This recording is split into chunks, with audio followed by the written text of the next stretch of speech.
The time is 6:39 p.m. and welcome to everyone here in person and online to this evening's meeting.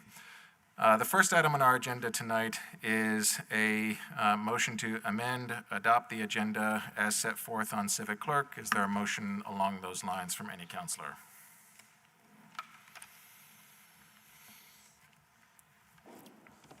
So moved. Thank you, Councilor Litwin. Is there a second to that motion? Thank you, Councilor Broderick. The question is on adopting the agenda as amended on Civic Clerk. Is there any discussion on that motion? Seeing none, we'll go to a vote. All in favor say aye. Aye. Aye. Aye. Any opposed? That passes unanimously. Before we turn to public comment, I will note Councilor Grant, thank you for joining us online. Member Mulvaney-Stanek, thank you for joining us online as well. I'd also like to welcome our new City Attorney, Jessica Brown. Thank you very much for being here this evening. The second item on our agenda is public forum. It was listed for a time certain of 6:30 p.m., but here we are at 6:40 p.m. We will go ahead at this time and open up public forum at 6:40 p.m. Under our council rules, we will first hear from Burlington residents here in City Hall, and then among Burlington residents who are online.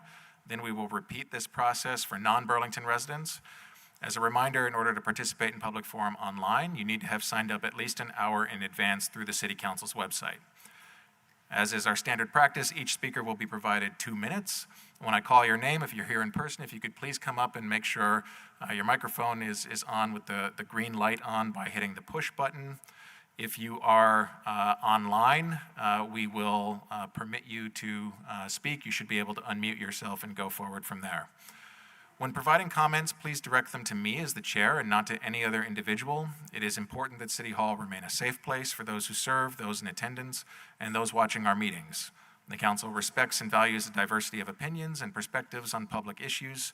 We ask, however, that all comments be free from individualized attacks, hate, harassment, obscenities, or other derogatory language about other people or groups based on their age, race, ethnicity, nationality, religion, sexual orientation, gender identity, ability, or any other protected characteristic. We also ask that public comments avoid conduct which is unreasonably loud, disruptive, or discourteous. If I interrupt a speaker at any time, it will be because I'm providing the speaker an opportunity to proceed in accordance with these rules. If public comments continues in violation of these rules, I reserve the right to end public comment at that point in time. We have our cards all numbered here. Our number 1 card, though, appears to have gone missing. I don't know if anyone has number 1 here. You have number 1, okay.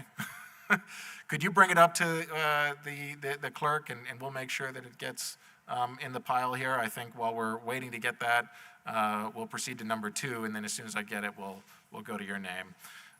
So number 2 here is John Mainin, who will be followed by Bram Chronickfeld.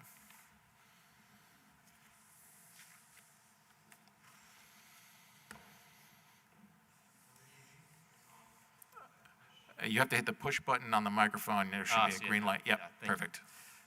Good evening, City Council and City Council President. My name is John Mainin. I'm a Burlington resident and have been for 12 years. I'm speaking in favor of a strong response to the public safety crisis that is plaguing our city, and I'm urging you to pass the resolutions before you tonight. Crime in Burlington is bad, obviously, but I also think and know that it's underreported.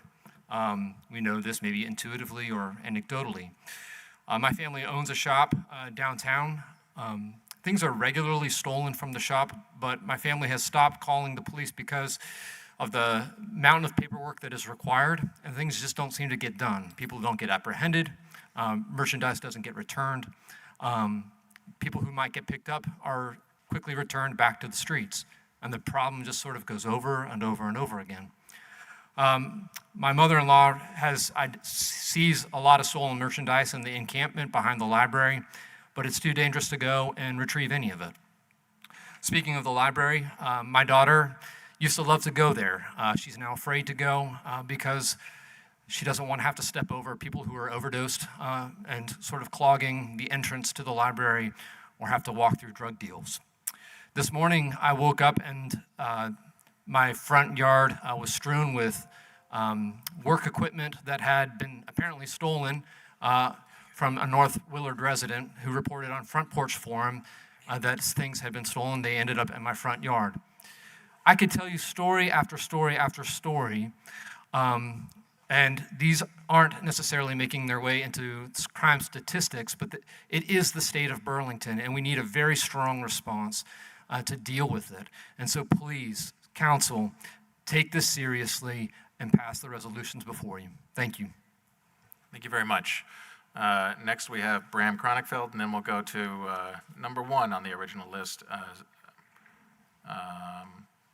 Right. Well, I think in fairness, we'll go to the other folks on the list first. We have Bram Cronenfeld to then be followed by Shakuntala Rao. It's not that button. It's on the microphone. There's a push button. All Yes. right. Good evening. My name is Bram Cronenfeld. I am a former city councilor, former deputy state's attorney in the Chittenden County office. I am presently the Franklin County state's attorney. And I'm a Burlington resident and have been for almost 20 years. I'm here tonight to support the public safety resolutions, items 6.8 through 6.11 on the agenda, involving public safety and the police. I want to say that we are undoubtedly in the midst of a public safety crisis here in Burlington. I want to take this opportunity to commend Chief John Murad and the folks who serve in the Burlington Police Department for facing what they face on a daily basis with the extraordinarily limited resources available to them. These resolutions do two things. First, they take some small but important steps, substantive steps towards better supporting our police. But maybe more importantly, they send an important message, not just to the folks currently serving in the police department, but to potential candidates and recruits for the police. It's a message that the city of Burlington supports its police department, that we care about the folks who serve there, that we value their efforts, and that we want to see them succeed, that we support them, and that we're going to continue to support them. So I hope that all of you vote to send that message tonight by voting in favor of these resolutions. Thank you. Thank you very much. Next up, we have Shakuntala Rao to be followed by Andy Voda. Thank you, Councillor Travers. I'm Shakuntala Rao, and I live on King Street. I've lived on King Street for 21 years and 28 years in Burlington. I'm also the chair of the Burlington Police Commission. I address you today as a citizen and not in my capacity as a police commissioner. I'm here to speak in support of the 4 resolutions on public safety. As someone who has interacted with Burlington Police Department and has also personally witnessed some of city's gun violence, I strongly urge the City Council to vote in support of these resolutions. It is important to give Burlington Police Department all the necessary resources needed to work in the most efficient and safe manner, and this includes no caps and preferably a brand new station as well. A well-trained, a well-managed, and well-resourced police department is a reflection of a city's commitment to public safety, equity, and enforcement. Thank you all. Thank you, Shakuntala. We next have Andy Voda. We have a blank sheet here for number 6. So Andy Voda will be followed by Caroline Quinn. Hi, my name is Andy Voda, and I'm a parent and 26-year resident of Burlington. President Travers, I'm here this evening to speak in support of the resolutions on public safety. President Travers, we must do more to address the public safety crisis that we're facing in Burlington.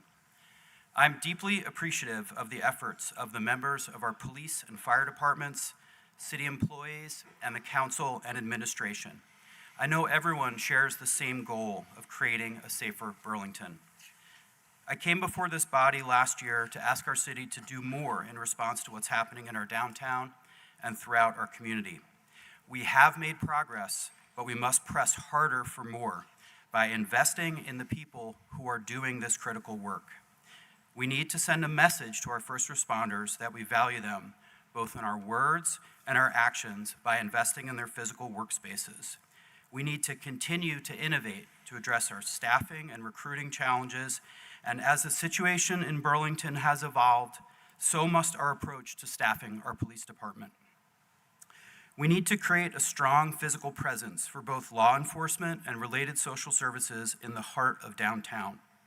We need to increase both deterrence and swift consequences for illegal actions in our community so that it is abundantly clear to all that Burlington is not a place where anything goes.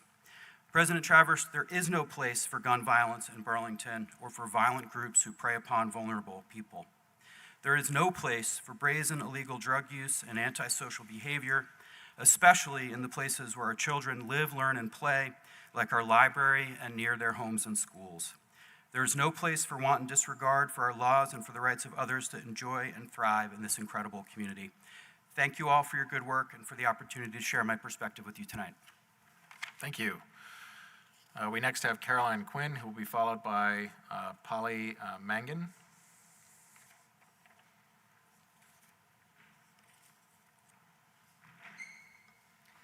Good evening, City Council and City Council President. My name is Caroline Quinn. I'm a lifelong resident of Burlington and currently live on Elmwood Avenue. Speaking today to advocate for stronger response to our public safety challenges and urge you to pass the resolutions tonight. I have the pods in my front yard and the Clark Street Needle Exchange in my backyard. Every day I'm surrounded by people using and selling drugs out in the open with zero consequences. It's been stressful recently trying to walk my dog because every day I'm harassed by one of these people. It has also felt like we're walking through a minefield, seeing all the discarded needles on the ground. Since this behavior has been allowed to happen, little to no repercussions. I've had a vehicle stolen, been sexually harassed by a person well known to law enforcement in my driveway, and have witnessed one of the local drug dealers brandishing a machete in my backyard. I've called the police on all of these instances and have received little to no help from them. While it has been reassuring to see the police presence on Church Street, once again, it would be comfort to see them and be more responsive to the needs of citizens when they call, because right now the city feels like it's a dangerous place to be. Thank you for your time. Thank you very much. We next have Polly Mangan, and sorry if I'm mispronouncing that last name here, to be followed by Mike Conroy. Hi, hello, City Council. My name is Polly Mangan. Sorry, I think the microphone might have been turned off. Hi, my name is Polly Mangan. I am a lifelong Vermonter, 9th generation. I'm highly educated. I have a high-value job, and I'm a mother living in the South End. I'm speaking today to advocate for a stronger response to our public safety challenges. One of the things that I wanted to bring up as well is the library. I love that building. It's beautiful. It is a great place that I went all growing up, and I love taking my toddler there. Now I'm scared to go to the library. My mom refuses to take my son there. I've talked to social workers that have sympathy for a lot of the people that are there, and still they won't take their kids to the library. I've taken coworkers who have been recruited, high-value employees who have been recruited to the city to live here, and the walk from 2 important bars, 3 Needs, and the Wallflower walks through 2 churches that are just being absolutely, it's devastating to see the condition these churches are in with people all over them. Additionally, the walk through the city market parking lot. There are needles given away for free, and they are discarded all over the place. They're on walking paths, on greenways, on beaches. We see them constantly. Again, I have a 3-year-old. These community spaces that make Burlington so special aren't so special anymore if we can't fix this. Please pass these resolutions so we can start to rebuild and take our city back. Thank you very much for your time. Thank you very much for being here. We next have Mike Conroy, to be followed by Jim Carrier. Good evening. My name's Mike Conroy, and I have been a resident in Burlington since 1981. Owned a couple of businesses in town, a business on Church Street back in the 80s, and a real estate company down on Battery Street 15 years ago. It's amazing. First, I want to say how much we all the things you'll hear, I hope you guys know we all appreciate you and the job that you have to do and how much time and effort it's taking you to deal with this. It can't be easy. It took a little effort for me to get off my butt and come to the meeting tonight to speak. 41 years here, and I haven't done that very often, so it took me a little bit of energy to come up and do that. So I wanted to just share with you, number one, after 41 years, I have a lot of concern for the state of my city. I love Burlington and have for a long, long time opportunities to leave this town, and I've never done it, never will. I think that the state of the city is evidenced by the couple of stories we've already heard. I think there's probably a never-ending stream of those stories. I'm going to guess you guys know that a lot better than I do. You probably hear them often. You probably think about it, get letters from your constituents, and I just think that there's a groundswell of people out there with the same stories over and over. And it saddens me no end. No end. So I'm fully in support of the resolutions that I think you'll talk about tonight. I hope that those go somewhere, and I think those 4 items are important. They're good. But I'm going to ask you, if you will, make fixing this problem with the police your top priority. We need police officers. We need the numbers that we've approved. You need to figure out, if you can't hire them, why you can't hire them. You need to take actions to hire policemen. All the things that are happening, the things that we've heard, they're not going to just, they're not going to be solved instantly. So I urge you, hurry up and get after it. Thank you so much. Thank you very much. We next have Jim Carrier, to be followed by David Marr. Hi there, I'm Jim Carrier. I live on the New North End. I can't imagine the pressure that you must be under to do something about the shoplifting and the homelessness and the beggars and the crazed druggies, the fear of going into the library, the news reports that downtown Burlington has gone to hell, and now another shooting on Church Street. 4 years ago, this council was asked to do something about the police department that had failed to equally and safely serve the public, had caused a loss of trust and left BIPOC communities less safe. The resolution even named 3 policemen who had hurt people. In the heat of that moment, before it could be studied, the force was slashed by 30%. Have things changed? Last week at Creamy with the Cops, I asked the chief, and he recited a list of efforts to reduce bias and disparities. 4 years on, he said, it's improved, but it's a work in progress. We are now in another moment of heat with another proposed study. But before it can even begin, you want to lift the cap. Why? To provide a necessary flexibility in drafting the report, the meaning of which defines me, and to send an important message that the city is fully committed to the police department. To leapfrog the mayor's complex, well-thought-out program 1 month after hiring someone to lead it, a program that likely will take months, if not years, to solve our problems. You want to wave a magic PR wand and send a message that you've done something. Have we learned nothing about knee-jerk reactions? If you pass this resolution, I hope the mayor vetoes it. Thank you. Thank you. We next have David Marr, to be followed by Barbie Alsop.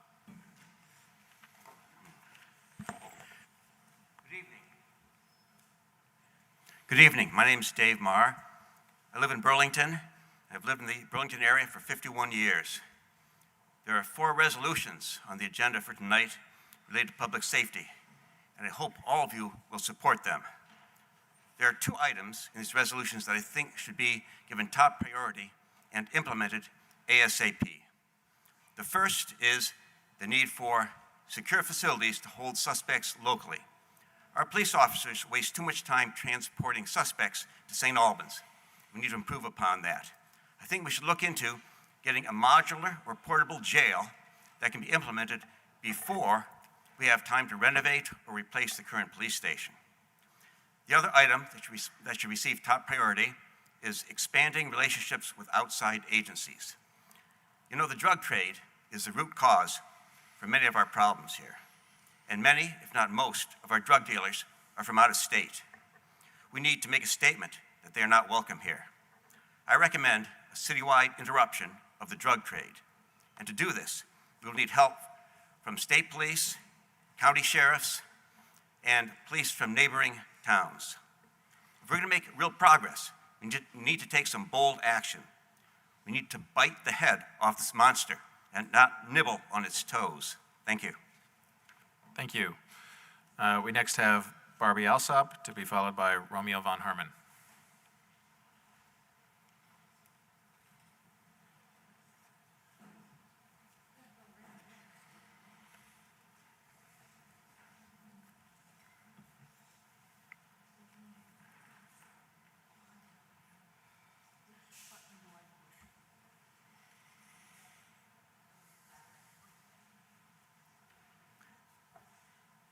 My name's Barbie Alsop. I've been living in Burlington for about 14 years now, and I have watched with interest how the police department has had difficulty maintaining its number of officers.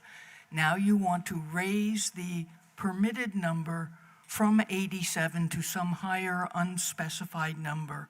Why would we raise the number when we can't even get 87 officers? This is window dressing. It's nothing more. It's performative art. We have a mayor who has appointed a very accomplished person to start dealing with these issues, and now you are playing politics. You are playing politics so that you can get your names out in front of the people with proposals that do nothing to address the underlying issues.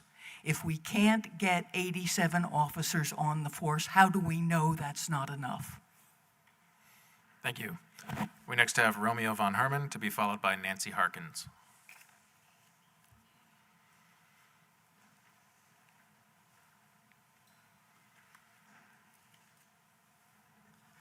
Thank you. Thank you, Mr. President. I wrote something that I wanted to say, but since I've seen everybody kind of spoke to the point, something that I want to bring forth is a lot of folks are talking about how we want to deal harshly with the issue, but I'm yet to hear how we can provide programs that promote conflict resolution or dispute resolution, or programs to appropriately rehabilitate people. I'm not saying that people should get a free pass if they've done something wrong. However, I do in my day-to-day activity here in the city interact with very vulnerable members of our community from all walks of life, people who are dealing with substance abuse disorders, people who don't have shelters. And so what I'm trying to find out is how can we best support businesses, community members, residents who are fearful of being victims of theft, abuse, and every other thing that you can think of, while maintaining and making sure that people get the resources that they need to be rehabilitated appropriately. Raising the numbers of police officers does not necessarily equate to solving the problem. Throwing people in jails or incarceration does not equate to resolving the problems. What are we really going to do with an individual who goes into a store, takes property that does not belong to them? What can we do to turn that around to make sure that that does not happen? So we need to create the necessary programs to do so, and not necessarily just throw people in jail. Thank you. Thank you. Thank you. We next have Nancy Harkins, to be followed by Abby Duke.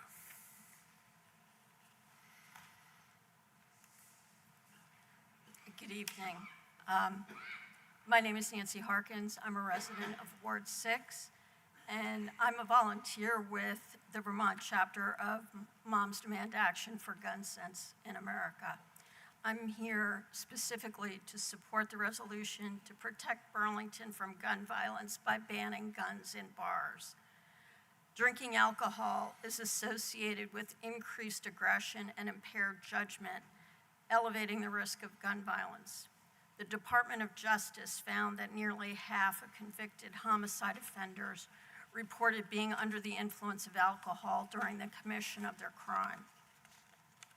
The overwhelming majority of Americans recognize. Please, if you could move the microphone a little bit closer to you, that would be great. Sure. The overwhelming majority of Americans recognize the dangers and do not want people to be allowed to bring guns into bars and restaurants that serve alcohol. It will be important to get input from business owners, employees who will be affected directly and indirectly, as well as other stakeholders, to ensure a successful implementation. Despite the complexities, this change is long overdue to protect our community. I thank you for considering this resolution and for your other hard work. Thank you. Thank you very much. Our next speaker is Abby Duke, who will be followed by Nick Persampieri. I know we have a number of folks here that are interested in the deliberative agenda. Just so folks know how many more speakers we have. We have 8 more Burlington residents here in City Hall. We have 10 individuals who have signed up online, and then 2 non-Burlington residents. Thank you. Abby, please go ahead. Yeah, I think you turned it off. Turned it off. Now you're on. It's on. Yes. President Travers, thank you, and city councilors and everyone else at the table, thank you for your service. This is, and for the opportunity to speak to you. I'm the state representative for Chittenden 17, which is parts of the Old North End and New North End. I've lived in Burlington for 26 years, the parent of 2 BHS students, and the owner of a local catering business that spends a lot of time in Burlington.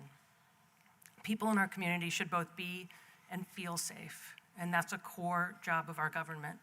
And it is our responsibility as public servants to work together to accomplish this with short, medium, and long-term solutions that put effectiveness and impact over ideology. I'm here to speak in favor of the 4 public safety resolutions that you'll be talking about today. We need to be using all strategies at our disposal. Yes, this includes improved systems, harm reduction, social services, recovery services. It also, very importantly, includes accountability and the very important role that the police play in that. We need a strong, well-resourced police and first responder system. And we need, so we need to simultaneously do everything that we can at our disposal. As a state representative, and I think I can speak for some of my colleagues, we will do what we can, everything we can to advocate for Burlington in the State House, including the gun safety legislation. But I also ask you to support these resolutions as a message to our city and to our residents that the police are really important. Thank you. Thank you, Abby. We next have Nick Persampieri to be followed by Jane McDougall.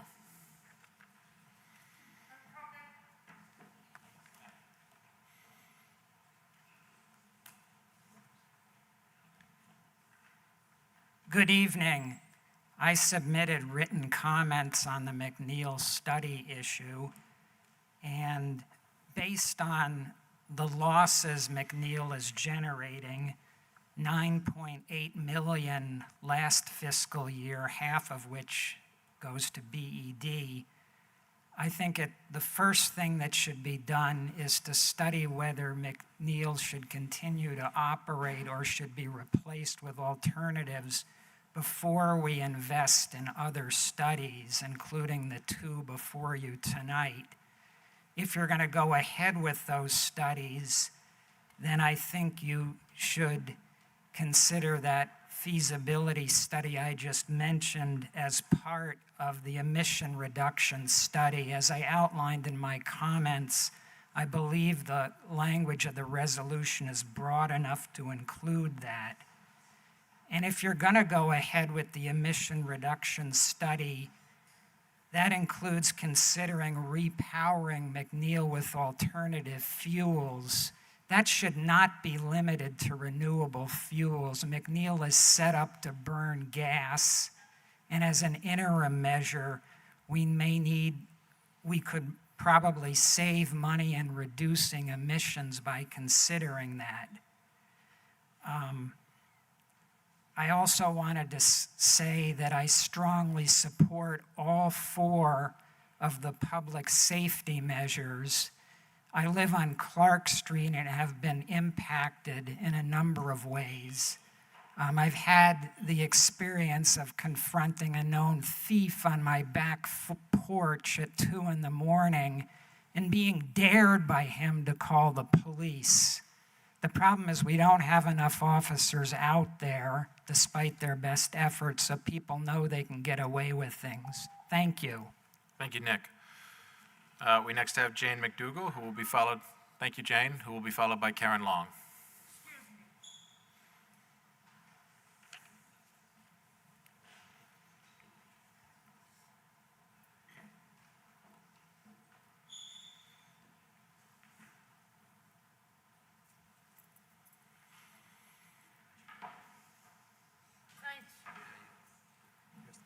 Yeah, I know. My name is Jane McDougall, and the issues that we are having in Cathedral Square, we need more officers because the time that I was walking the streets, living on Pine Street, we had 81 officers and they got slashed. We're in a predicament of having drugs, crime, and guns. Now, what are you going to do about it? I live in Cathedral Square, and there's elderly people. We can't go out at night. They say, don't go out in the dark because there's guns.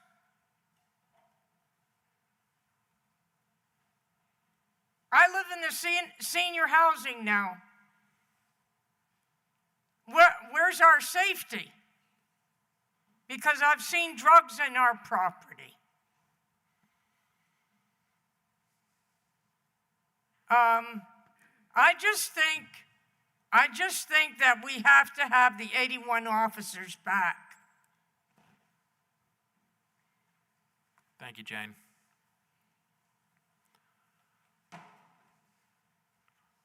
Our next speaker is Karen Long, who will be followed by Grace Ahmed.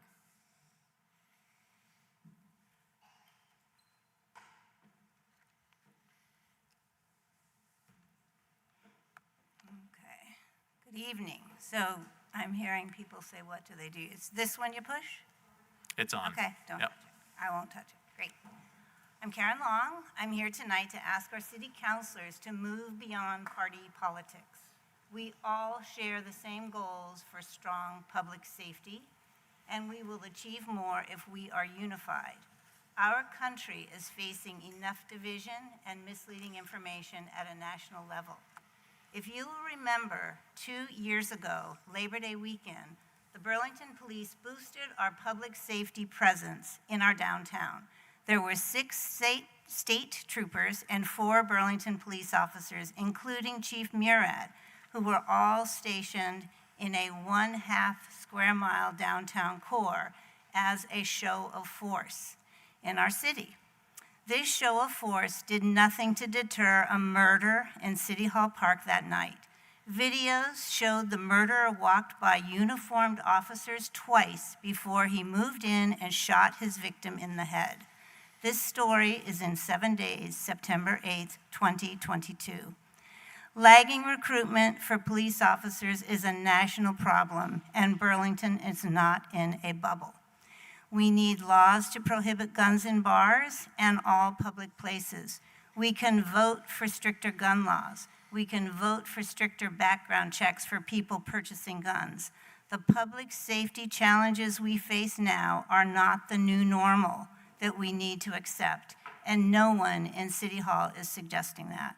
I ask the council to work together cooperatively, not contentiously, to move forward effectively and efficiently on public safety. Thank you. I know that it's bad downtown. I've lived here, 47 years or something, but I don't know what we can do. Like the library, we kicked them from the library, and then now the church, and the church is at odds. They believe in helping people, and they're at odds. Thank So you. it's a big problem. Thank you, Good luck. Karen. We next have Grace Ahmed, to be followed by Rach Margolis.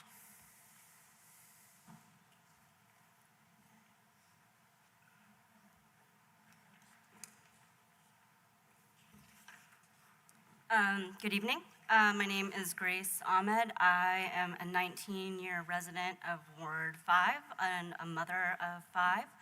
I'm going to speak on the resolution relating to improving recruitment for emergency first responders and re-examining the cap on the number of sworn police officers and the Burlington Police Department personnel.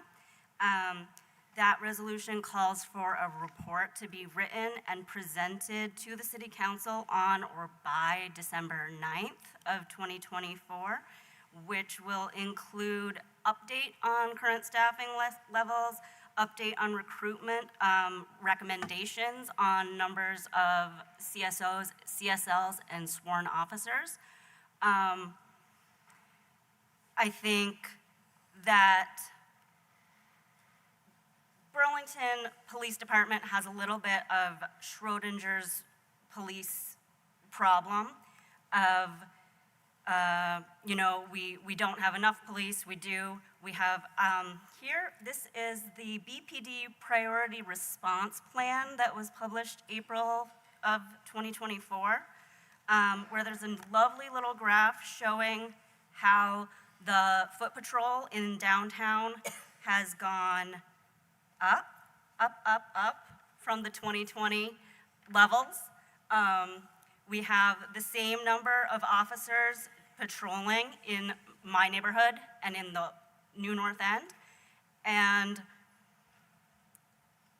it's maybe a question of whether police caps is really the right issue to be discussing. We've added 6 CSLs, 6 CSOs. So when we as a community in 2020 asked for restructuring of public safety, we were not asking for a bunch of social workers to be. Thank you. Our next speaker is Rach Margolis, to be followed by Suzanne Sugar.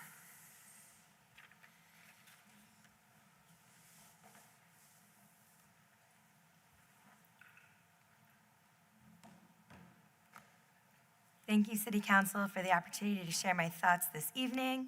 My name is Rach. I'm a stay-at-home mom of 2. I've been living in downtown Burlington for the past 6 years. I'm here in support of the resolution and to strengthen and support our police department. I'm here to address the situation at Fletcher Free Library.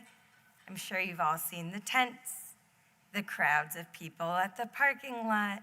It feels unsafe to take my first grade student to go get the books that he's looking to read. I'm feeling like I have to join the South Burlington Library, which is wonderful for South Burlington, but is painful as a Burlington resident.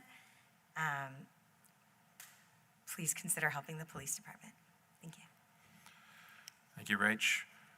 Next, we have Suzanne Sugar, to be followed by Zachary Cummings.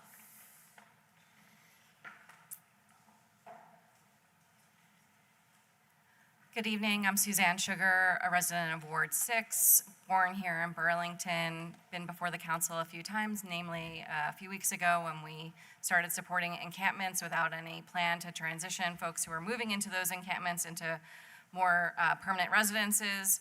At that time, I expressed that we were creating a problem and we don't have a solution and it's getting worse and it could get even worse, and it has, which I anticipated. I think a lot of people in this room anticipated. I visited downtown twice in the past 2 weeks, and I was truly astonished. I mean, I think we've been dealing with this for a long time, but what I saw was a war zone. I think it's been well documented this evening. I want to say thank you to our police department. I appreciate our police. I ask the city council, in all honesty, would you stay on a job where you are under-resourced and under-supported by your community and your employer? We need to support our department or they're going to leave, and we're going to continue to have the problem recruiting. Going to 87 is a step. It doesn't signal to recruits that we're serious about really refunding our department. I think the Civilian Oversight Board is a huge impediment to attracting talented officers who take this job because they care about the work they do. I also want to say that I think an injection site is still a horrible idea, attracting more people who want to continue to use drugs in our community, especially because there are zero resources, beds, facilities for these people who we will continue to attract to our community and make this problem worse, assuring we stay in this war zone. How can we reasonably expect our governor to support us in turning Burlington around when we are attracting people to illegally use drugs in an injection site in our city? The mayor calling for a forum about public safety absolutely confused people who didn't realize that this was their opportunity to speak about the legislative process. So I want to say that was confusing. And finally, I just want to say Sorry, one we last have thing. we have to wrap up, Suzanne. Thank you. Thank you for being here. Let's clean it. Our next speaker is Zach Cummings, to be followed by Lee Morgan.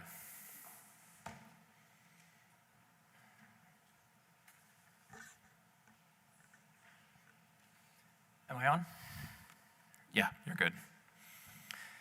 Good evening to the council and the Mulvaney Stanek administration. I come here to speak for myself and my lovely girlfriend. Her and I live on Clark Street within Ward 3 and the Central District.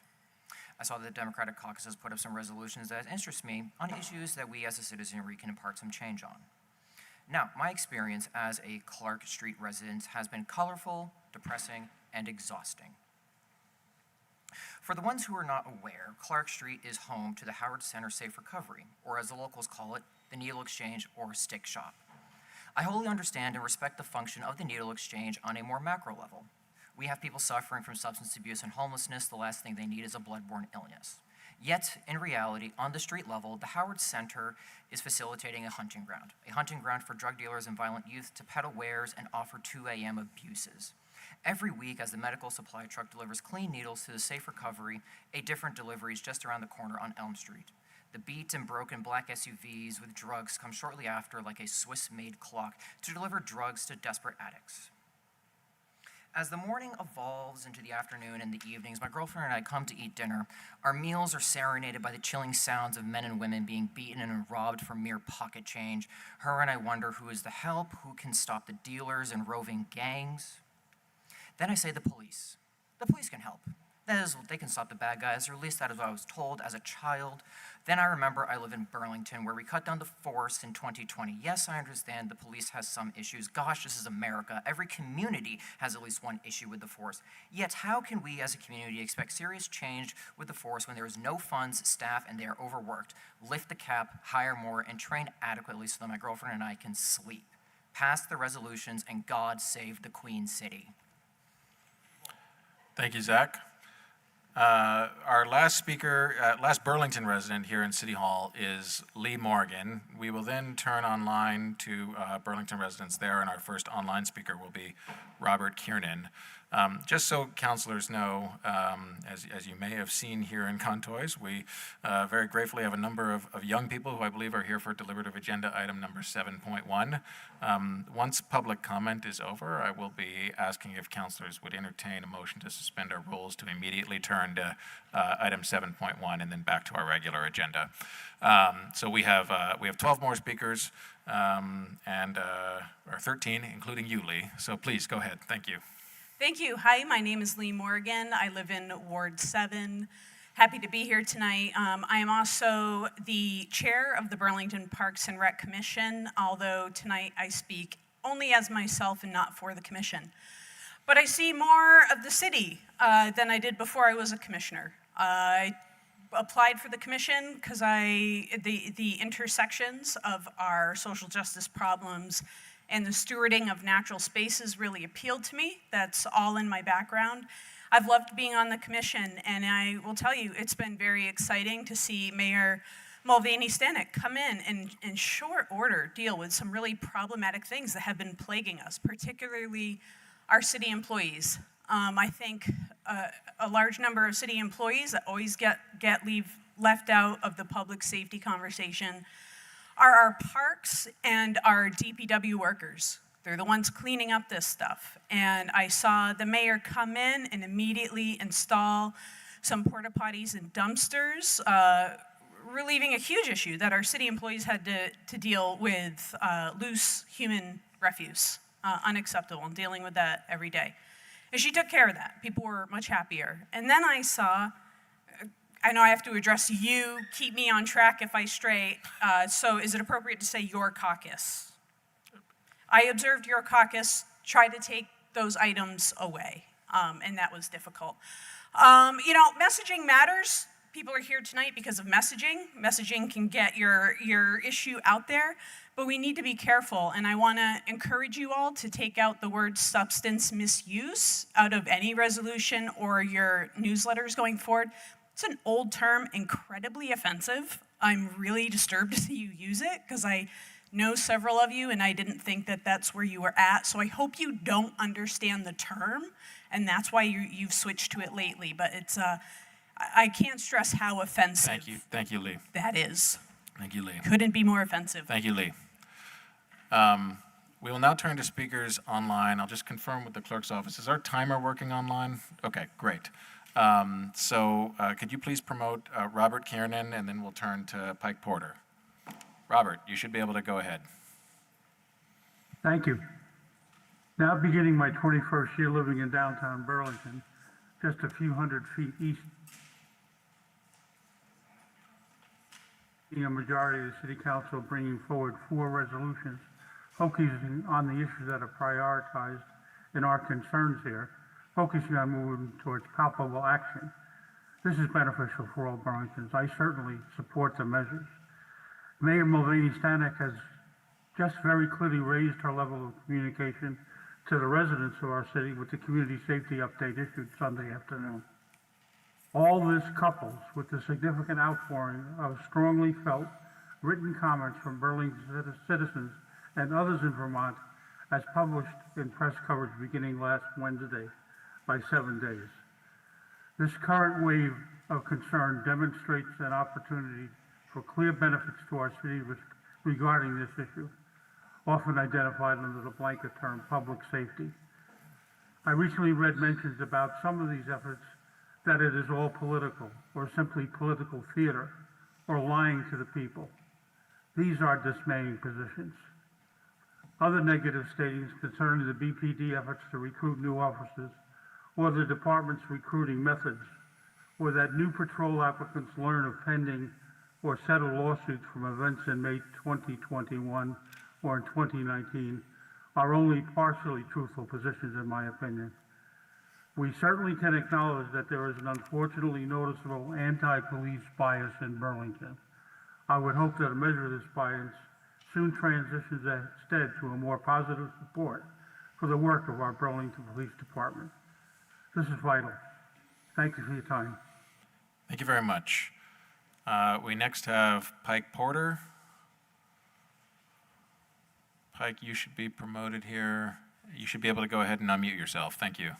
And sorry, Pike will be followed by Ashley Adams. Go ahead, Pike. Good evening. Thanks for taking my comments. They're follow-up on the emails that I sent you earlier this week. Given that the Department of Public Service has also expressed concerns about the enormous losses at McNeil, I think it is irresponsible to move ahead with the 2 planned RFPs proposed by BED until we get a handle on if McNeil should even remain remain running. It's the largest greenhouse gas polluter in the state, and it's also extremely expensive and costing Burlington ratepayers millions of dollars a year. So those questions should be addressed before any additional studies about the type of wood that McNeil burns, et cetera, is initiated. If, as I expect, you don't agree with me there, at least, the very least, I think the forestry study should include a clear carbon assessment. That's what we're looking at, and that's the main concern. And the forestry study just ignores the very idea of the carbon effects of logging, and that shouldn't be included. And if there's a budget issue, then let us cut out some of the other less important items, such as the number of limbs versus bowls, etc. Thank you. Thank you very much, Pike. Next, we have Ashley Adams, who will be followed by Reverend Mark Hughes. Ashley, Ashley Adams, you should be able to unmute yourself. Yeah, good evening. Ashley Adams, Burlington resident. Regarding the RFPs, item 6.6, any decision related to McNeil must be informed by science. Carbon pollution from wood burning, as I've said many times, is worse than any fossil fuel. I'm not making this up. So much science out there available on this. Per EPA data, McNeil is the largest point source of greenhouse gas pollution in the state. Carbon pollution released today causes immediate, irreversible warming. Trees that are cut immediately stop absorbing carbon. Excess rain and being home to the biodiversity that we rely upon for survival. Intact forests are our children's insurance policy against an uninhabitable world. This city intentionally deceives the public by not counting carbon pollution from wood combustion in the net zero roadmap. When ExxonMobil does such things, we call it climate denialism, and it is morally reprehensible. You are all likely aware of massive ongoing financial losses at McNeil, including $9.8 million FY24 alone. Last year, several of you voted in favor of the $43 million steam pipe to the hospital, against nearly universal opposition from the public and in spite of recommendations from 2 prominent climate scientists who presented at last year's symposium. Environmental concerns should have shuttered McNeil long ago. I hope the scandalous financial losses will finally be a wake-up call for city leaders. I support Nick Persampieri's recommendations and hope that you will as well. It is long past time for an independent third-party feasibility study of the McNeil plant and an analysis of less polluting alternatives for Burlington's portfolio. Not another dime should be spent on studies to support this plant's continued operation. Thank you so much. Thank you very much. Next, we have the Reverend Mark Hughes to be followed by Sharon Busher. Mark, you should be able to unmute yourself. Can you hear me? Yes, go ahead. Good evening, Chair and Council and Madam Mayor. One of the clauses in the BPD recruitment and cap resolution is, quote, whereas the general fund dollars freed up by reducing the number of uniformed officers was to be used to reduce the demand for police services through a variety of social services, as well as social justice, racial justice, and economic services. That would be on line 7 through 9 of your resolution.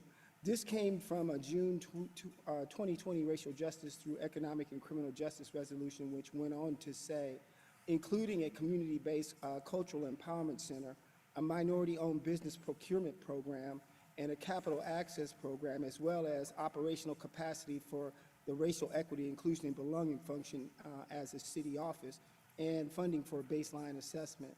The racial justice resolution also resolved that the city council declare racism as a citywide health crisis, and that the city prioritize the eradication of systemic racism and the creation of the municipal budget.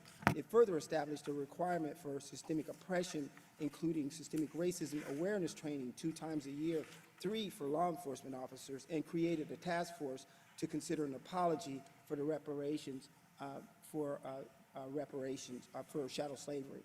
We never got past divestment part. None of this work has been sustainably funded, and nearly all of the transformative racial justice work is currently languishing. Meanwhile, the Racial Equity, Inclusion, and Belonging Office is not even funded to be able to staff a director for its mission. So I'll pause there and submit the rest to you because I don't want to get cut off in the middle of this, but I would just go on to say towards the end here, just to say that we don't want to go carte blanche on just signing off on all of these. I think most of them are a good idea, but we need to take a closer look at them.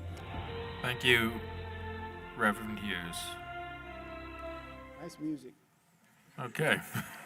Not sure what that was. That was good.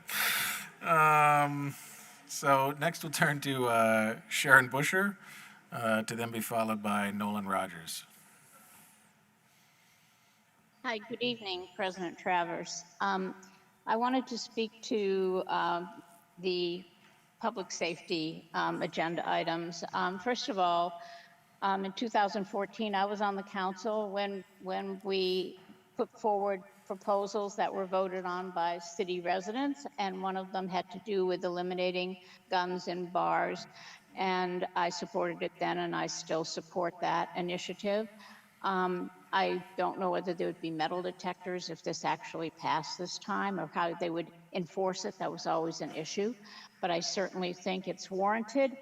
But we really don't, we have more gun violence outside of bars. So that's just one small aspect of the gun problem.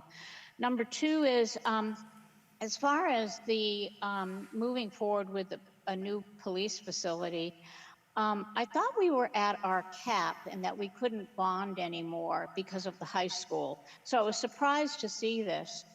Number two, in regards to this, I'm still reeling from the tax increases and that we just inherited. And I'm really concerned about additional financial burden. I'm not saying the police aren't deserving of a good facility, but I'm hoping that the sponsors of this resolution remember that there are many people who do not have jobs that are lucrative and are just living paycheck to paycheck or stipend to stipend.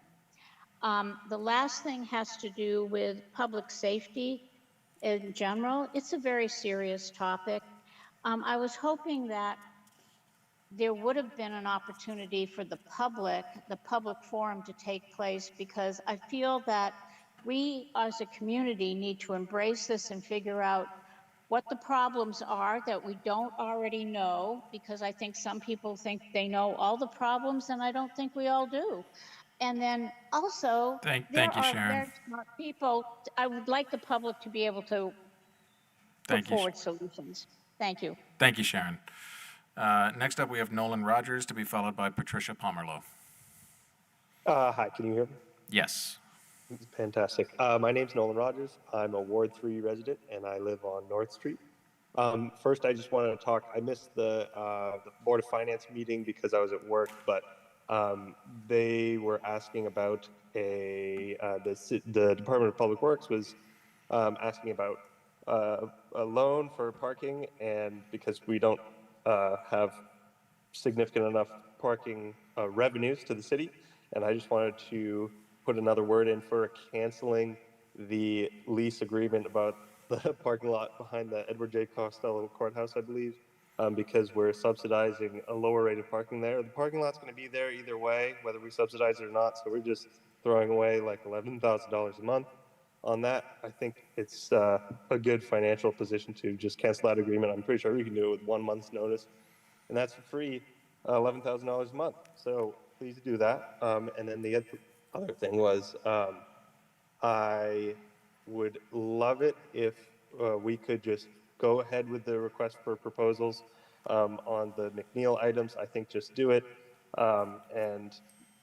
But I also support Nick Presampieri's message in that we need to really, let's not put too much money into the failing prospect of McNeil. I know there's a lot of contention around this, but please look towards moving on from McNeil to a cleaner source. And then the other thing was related to the public safety resolutions. I think they're mostly in good spirit, but it's a little bit disappointing to me as a young person that the city council is not working, seemingly not working well together. I would love to see more cooperation. I don't want to have our local city council be like the Democratic and Republican parties in our country. So please act like adults, work together, and I appreciate all of your work. Oh, I see. It's a feature where when time's up, you get played off like the Oscars. So that's interesting. Okay. I like that. Okay. We should keep that up. Motion to keep that. Yeah. That's new. Okay. Next up, we have Patricia Pomerlow, who would then be followed by Steve Goodkind. Steve, just so you know, I don't see you online, at least under your name. So if you are online, if you could use the raise hand function so we can find you. Patricia, you should be able to go ahead now. Thank you. Thank you, President Travers, for this opportunity to speak. My name is Patricia Parmelo. I own a home in Burlington, as well as commercial properties on the marketplace and elsewhere in Burlington. I want to speak tonight to the crisis that we have in Burlington, and more specifically to the downtown marketplace. Although some in city government want to paint a more rosy picture of downtown, even in the midst of the horrible issues that merchants are dealing with every day, I'm here to paint a different picture. Sales in Burlington are downtown -7% year to date, in spite of the $12 million that was brought into the city by visitors of the eclipse. Although the recent safety reports state that incidents in downtown Burlington were down, this is false. Incidents are not down. Reporting is down. Merchants are dealing countless times every day with having to handle the homeless in their doorways, rampant shoplifting, and open opioid abuse on their doorsteps. It's affecting their staff, their customers, and their livelihood. Merchants are exhausted by the abuse. There are not enough police. Reporting of incidents is arduous and fruitless, and there are no repercussions for the abusers. There are a subset of members of the Council of Downtown that see downtown merchants as a business problem. In other words, not a real problem. The marketplace businesses create revenue, revenue creates taxes, and taxes pay for the program that you all want to put in place throughout the cities. It's a big circle and one that needs to be nourished, not dismissed. Lastly, one of the main issues affecting our ability to deal with safety issues in Burlington is recruitment of police officers. The police in this town are doing a remarkable job in spite of being understaffed and overworked and underappreciated. I agree with the resolution to increase the number of police officers so that those college-educated applicants who are looking for a future in law enforcement career would see hope in a department that is actually planning for the number of police officers that will be needed to deal with the complex problems in the future and beyond. It is a new world, and we need the resources to deal with it. Thank you, Patricia. Our next speaker signed up online was Steve Goodkind. Steve, I don't see you online. Use the raise hand function if you're there. Going once, going twice. Okay, that was the last Burlington resident signed up online. We have 2 non-Burlington residents here in City Hall and then 2 non-Burlington residents online, and that will end our public forum. The first non-Burlington resident we have here in City Hall is William Dodge, to be followed by Tawida Mateen. Thank you, councilors. My name is Will Dodge. I want to speak on the severity of the concerns over public safety in Burlington, and especially on behalf of professionals in the community, and just to add to the voices like Ms. Parmelo, who just spoke. I've been the managing partner of Downs Rockland Martin since December. I've been working in downtown Burlington pretty much every day since 2000. The firm has been there since 1987, when the firm moved from South Burlington to Burlington into Courthouse Plaza, right as sort of in the gateway to downtown Burlington. It was a huge source of pride to be the leading Burlington firm and to be in such a wonderful location. Today we have 75 employees, most of who are Burlington residents. With their families, we see so many advantages, or you did see so many advantages in being downtown, to have access to the Church Street Marketplace, to see other professionals, to be close to the courthouses. Over the years, we gave some consideration from time to time to leaving Burlington, but the pride that most of the lawyers and the staff had in downtown Burlington was too great to consider it. This year, above all, we've started to give serious consideration just based on the degradation in public safety. We had two unauthorized intrusions into our office last week. We've had problems with regular overdoses all around us, and we have families and staff who are genuinely fearful of going out into the neighborhood that they enjoyed for so many years. We've tried to be a good neighbor. Just as one example, we donated over $4,000 worth of all kinds of goods in coordination with Darn Tough Socks, Burton, and David Congleton, the dentist, to the folks who were next door to us in the shelter, in the VFW shelter, while it was being used as a shelter before it was torn down. That was everything from washcloths and food to dog biscuits for some of the people who had pets. But this is the first time this year that partners, that staff members, that all people who have come to DRM have been asking me to seriously consider departure from Burlington. We want to stay. Thank you. But we need your help. Thank you, Will. Next up, we have Tawida Mateen, who will then turn online to Nate Bezio. Thank you, Tawida. Hi, good evening. My name is Tahita Mateen. I am a public affairs specialist with the U.S. Small Business Administration.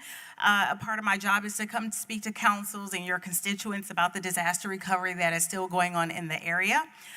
We are in the area to help not only business owners with their working capital from the storms that happened back in July, but also homeowners, renters, nonprofit organizations. So if there is anyone out there that still needs help with federal aid for the floods that happened back in July, you can go to SBA.gov.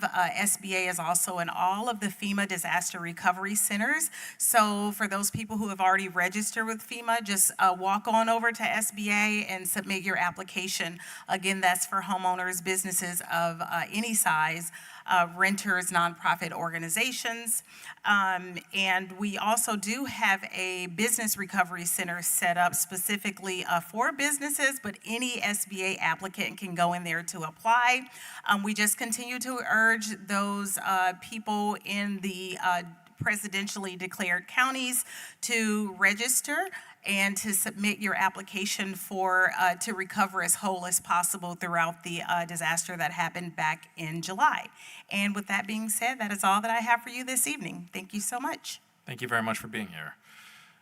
We'll now go back online to two more non-Burlington residents. The first is Nate Bezio. Nate, you should be able to unmute yourself. The second speaker is Karen Sita. Karen, I don't see you on Zoom at the moment. If you're on a different name, if you could please use the raise hand function. Nate, you should be able to go ahead. Yes, thank you. I am here today to support the resolution for the formalization of the Burlington Advisory Committee on Accessibility. I do not live in Burlington. I live in nearby Colchester, but I do work at Pine Street. I am an advocate for the Vermont Center for Independent Living. I'm also the current president of the current version of the Accessibility Committee, and I've been on it for about 10 years. I've been president since about 7 years. And during this time, I've worked with a very dedicated group of city employees and volunteers really interested in helping making Burlington be more accessible to all people with disabilities living in Burlington. And I've seen several of these people leave in frustration because the committee was never really formally recognized. We are always trying to come up with ideas and ways to make recommendations to the city, and they're either saying, oh, that's very nice, and or, you know, oh, we'll look into that, but nothing really came of it. And now we have an opportunity for this committee to be formally recognized. It's been in some kind of formation since 1986, and it's not still there, and I think it's very important. The one other thing I'd just like to leave you all with is that the CDC says that there are currently 24% of people living with disabilities in Vermont. That number is sure to grow bigger as people get older.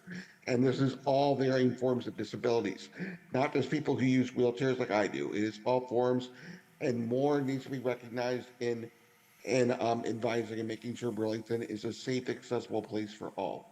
That is all I have. Thank you. Thank you very much, Nate. So the last speaker we had signed up was Karen Sita. Again, Karen, I don't see you on Zoom. I'll give you one more opportunity to use the raise hand function if you're here on a different name. All right, I do not see you. So we will now go ahead and close public forum at 7:48 p.m.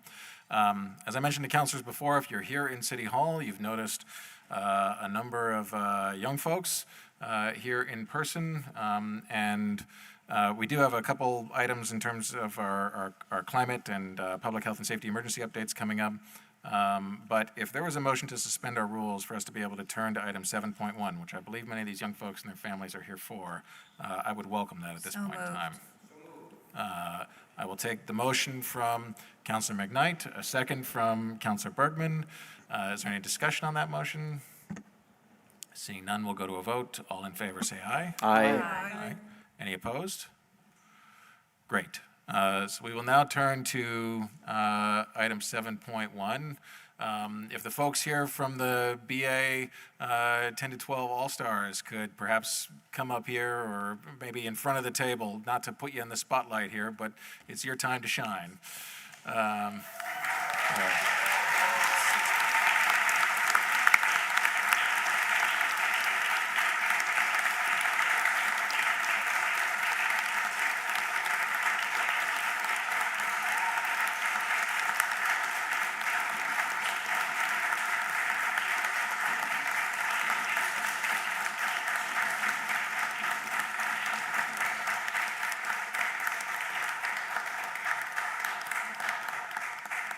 So thank you for being here. I think we have a very brief resolution here. Councilor Doherty's reminded me that it might be item 6.1, not item 7.1. Is that right, Tim?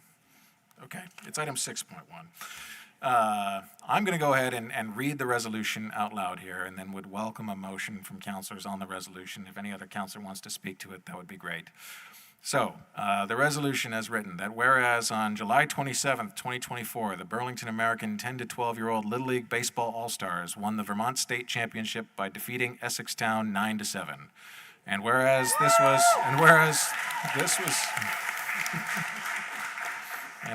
was Burlington American's first state championship since 1971, and the first time a Little League team representing Burlington won the state championship since 1992. And whereas to reach the state championship, Burlington American won the local District 1 championship, its first District 1 title since 2004, by besting Champlain Valley 6-4 on July 13th, 2024. And whereas after winning the state championship, Burlington American advanced to proudly represent Vermont in the New England Regional Tournament. Now, therefore, be it resolved that the City Council and Mayor of Burlington applaud the Burlington American 10 to 12-year-old All-Stars for their historic achievement and congratulate the players and coaches who represented this outstanding team, including James Agnew, Devin Bolton, Parker Hagan, Finch Heilenbach, Ilo Heilenbach, John Loescher, Calvin McHarg, Emery Nichols, Owen O'Sullivan, Wesley Price, Felix Rubenchuk, and Matthew Weinberger. And of course, the coaches, Justin Heilenbach, Tim Loescher, Mike O'Sullivan, Chad Nichols, and Rich Price. And be it further resolved that in commemoration of the one-year anniversary of their historic achievement, the mayor shall issue a proclamation declaring July 27th, 2025, BA All the Way Day.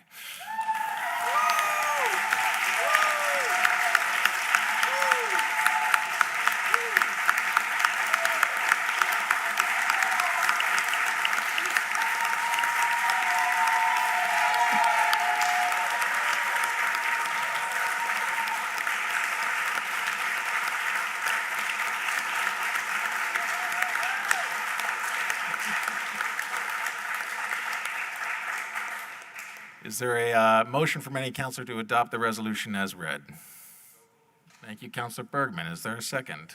Thank you, Councilor Shannon, for the second. Does any other councilor wish to speak to this resolution? It largely speaks for itself. All right.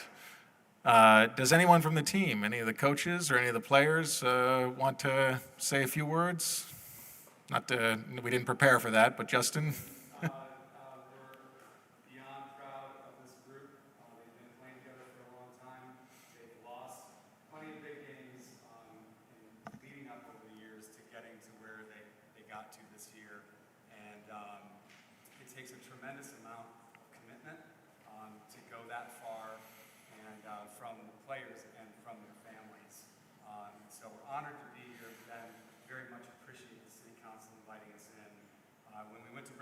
Lots of stories about what other towns did for their teams, and we didn't have a story until now, and this is a better one than we've heard down at Bristol. All right.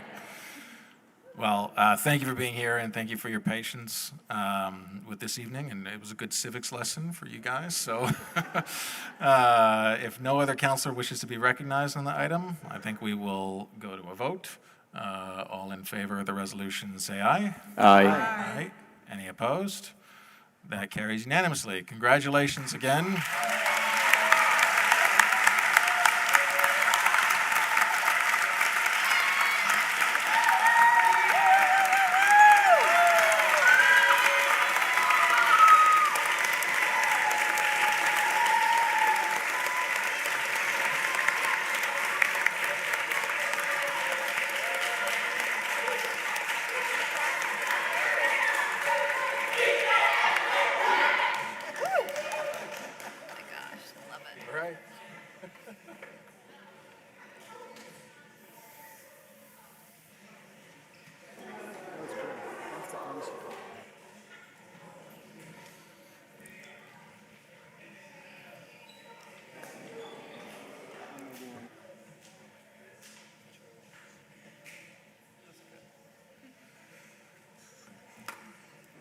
Let's All keep right, that positive energy up. Thank you again to the BA team, and thank you to their families for being here as well. We'll now go back to our regular agenda, and the next item on our agenda are our climate emergency updates. Is there any counselor with a climate emergency report?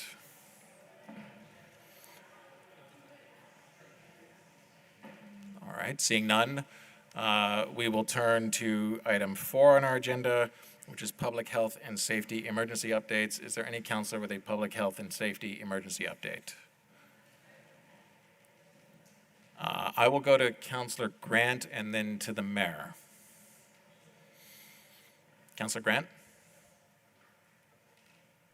Thank you. Just a few things. Believe it's extremely crucial that for city councilors and members of the public who did not see the July Public Safety Committee meeting, that you really need to do so as soon as possible. I thought the presentation from the recruitment team was extremely informative and also very eye-opening. Get into it more later with the discussion of these resolutions, but we have a very severe problem where we don't have applications coming in, and that this presentation goes into detail. I also want to make people aware we're having our Public Safety Committee meeting on September 19th, but we're having it in the morning at 8:15 a.m. as to not conflict with the rescheduling of the Public Safety Community Forum, which has been rescheduled for that evening. So I just wanted to make people aware of that. And also shout out to the mayor, going to be doing a formal written request to ask that we review the meetings right now that Town Meeting TV records to switch out the Public Safety Committee meeting. I feel that we need to get that committee on that YouTube channel, on that site, in order to bring it to a higher profile so that we have more people watching it. We go through a lot of data related not only to the police department, but also to the extraordinary work that our fire department has been doing as well in terms of picking up a lot of things that we haven't had sworn officers available to do. Thank you. Thank you, Councilor Grant. Mayor Mulvaney-Stanek? Thank you, Council President Travers. I want to first apologize to folks in the room that I'm not there with you today because my family has come down with COVID. I myself am recovering from COVID, and that is why we canceled the Community Safety Forum, which would have been held on Thursday night. And I know that especially parents of young children understand how complicated it is to support young children while the whole household has COVID. With that, I want to emphasize, and thank you, Councilor Grant, that the forum is rescheduled already for 2 weeks from last Thursday on September 19th at 5:30. The agenda is posted. And one of the things I was going to do that night is what I'm going to spend just a few minutes here doing a high-level review of all the incredible work that our administration, our city departments have been doing with community partners on community safety. There is quite a bit underway, both short-term and long-term. We just put a community update out to the community. If you did not see it, it's lengthy. There's a full report of it on our website because we couldn't even maintain the characters within Front Porch Forum hosting. I just want to express that the city has been experiencing some scary and troubling events, especially in the last 2 weeks. And first of all, my thoughts are with the victims and their loved ones, as well as the community at whole. We often forget about the victims and the larger secondary impacts of the trauma these kinds of incidences have in our community. I met with the Red Square ownership and security teams within 4 days of the incident about 2 weeks ago. And one of the things one of the owners said is still sitting with me, where he said, "This will not define Burlington." And most importantly, at the end of that meeting, I couldn't agree more. We really conveyed and really came to the same page that we need to address this as a community as a whole. And we not only need to appreciate our first responders, but to go at this together in cooperation and coordination to really lead the city forward. I continue to appreciate the first responders, not only their response to the Red Square shooting, but their continued and tireless work on behalf of the city. This is the firefighters and EMTs, it's the police officers, It's the CJC staff, it's the Burlington marketplace workers who go in and clean up sites when tragedy happens. There is an incredible amount of work happening within the city. On Tuesday of just this last week, we brought on Ingrid Jonas, who is my senior advisor on community safety. She hasn't even been here 1 week, and she would have been with us on Thursday. She will be there on the 19th. She's an expression of the fact that community safety continues to be a top priority of my administration, because I want Burlington to be a place where everyone not only feels safe, but deserves to be safe in our community, and we are simply not there yet, and I recognize that. That's why I've been working on this so diligently for the last 5 months. I want to, in this update, you'll see several important updates we will go over again in the community forum on the 19th. But specific to the fatal shooting at Red Square, I want the community to know we do after-action reviews on such high-profile and traumatic events that we did right after this particular shooting, and identified immediate ways to continue to improve our public safety response, coordination with departments such as making sure streets are not blocked for first responders to be able to respond to the scene, better and stronger coordination for victim support services between CEDO's CJC program and the Burlington Police Department, and even down to crowd control and making sure we do outreach to those impacted by such incidences. I mentioned my meeting with the Red Square ownership. What came out of that, as well as our Director of Business and Workforce Development, is immediately working on convening a working group among downtown business stakeholders to address concerns with training, support, coordination, to remove guns from bars, to work on upping training and support for folks who are trying to keep their businesses secure, and to do what we haven't been able to get the legislature to do, is to start taking matters into our own hands or removing guns from places that serve alcohol. As a legislator, I want to emphasize I've been long a proponent of gun reform for common sense gun control in this state. I introduced H98 in 2023 as a legislator, which included Burlington's charter change provision to ban guns from all establishments across the state that serve alcohol. That bill never received a walkthrough nor hearing under the current leadership in the legislature, and I think that's important to name. I am not deterred by that. That will be a recommendation I'm putting forward to this council in the legislative agenda drafting process in October. And I made that clear 2 weeks ago in a public press conference alongside the Chief of Police, Chief John Murad. The hotspots people can see, including the library, which was brought up in public comments, a very lengthy update around our hotspot strategy that we started in May, which includes multi-department responses, where the whole point is to adapt based on what we learn on taking actionable steps to address and hold people accountable. This is based off of evidence from the U.S. Department of Justice. There's a link there for folks to read more about around how the U.S. Department of Justice recommends how do you deter crime and prevent violence. And these are where these strategies are informed from, and Ingrid Jonas will be taking up and supporting these hotspots meetings to bring her expertise as a former Vermont state trooper on how we can continue to adapt and improve on our approaches. Nothing is solved, and that I'm being very clear about, but we are addressing things, we are adapting, we're trying new strategies, we're applying things that we've learned to about 6 different hotspot locations throughout the city, and you can read more about each one of those and where we are on the website in my update.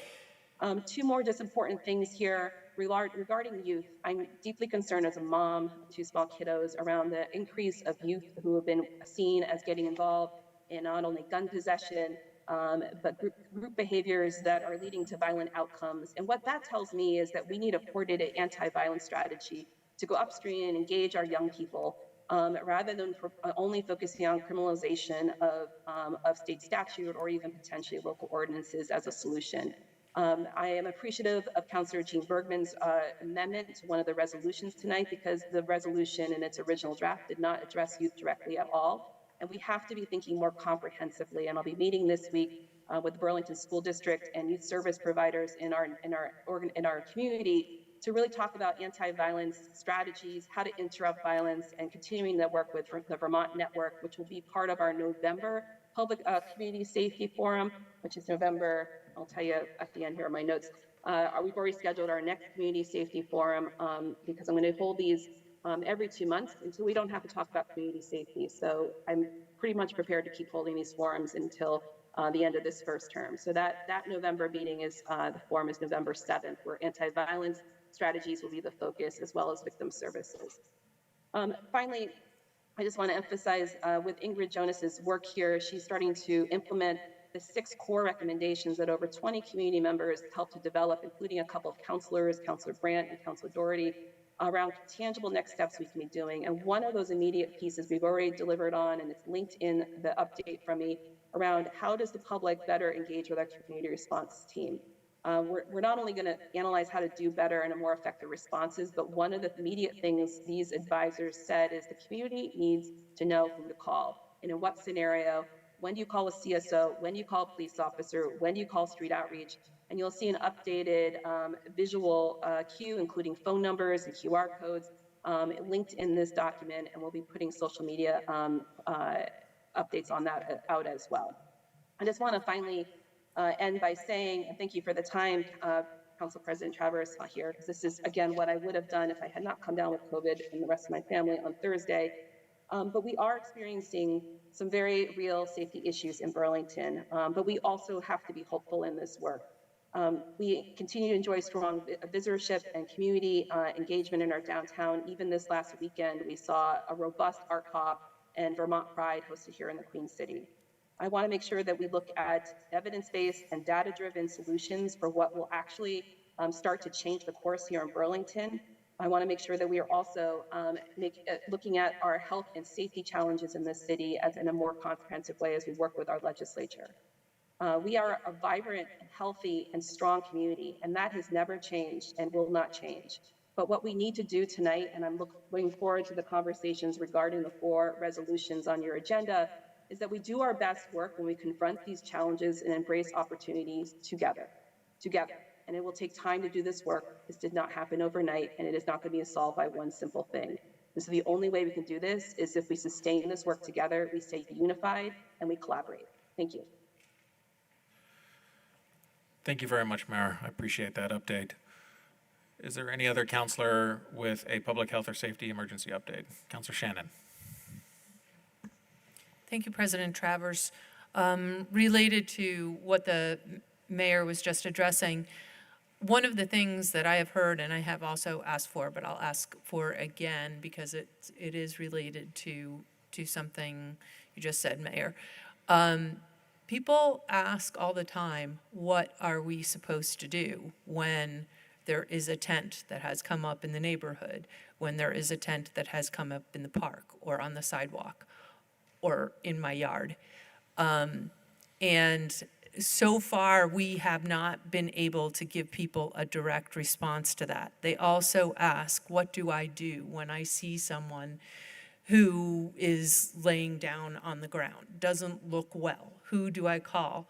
And looking at the what was just circulated, it doesn't really answer those questions.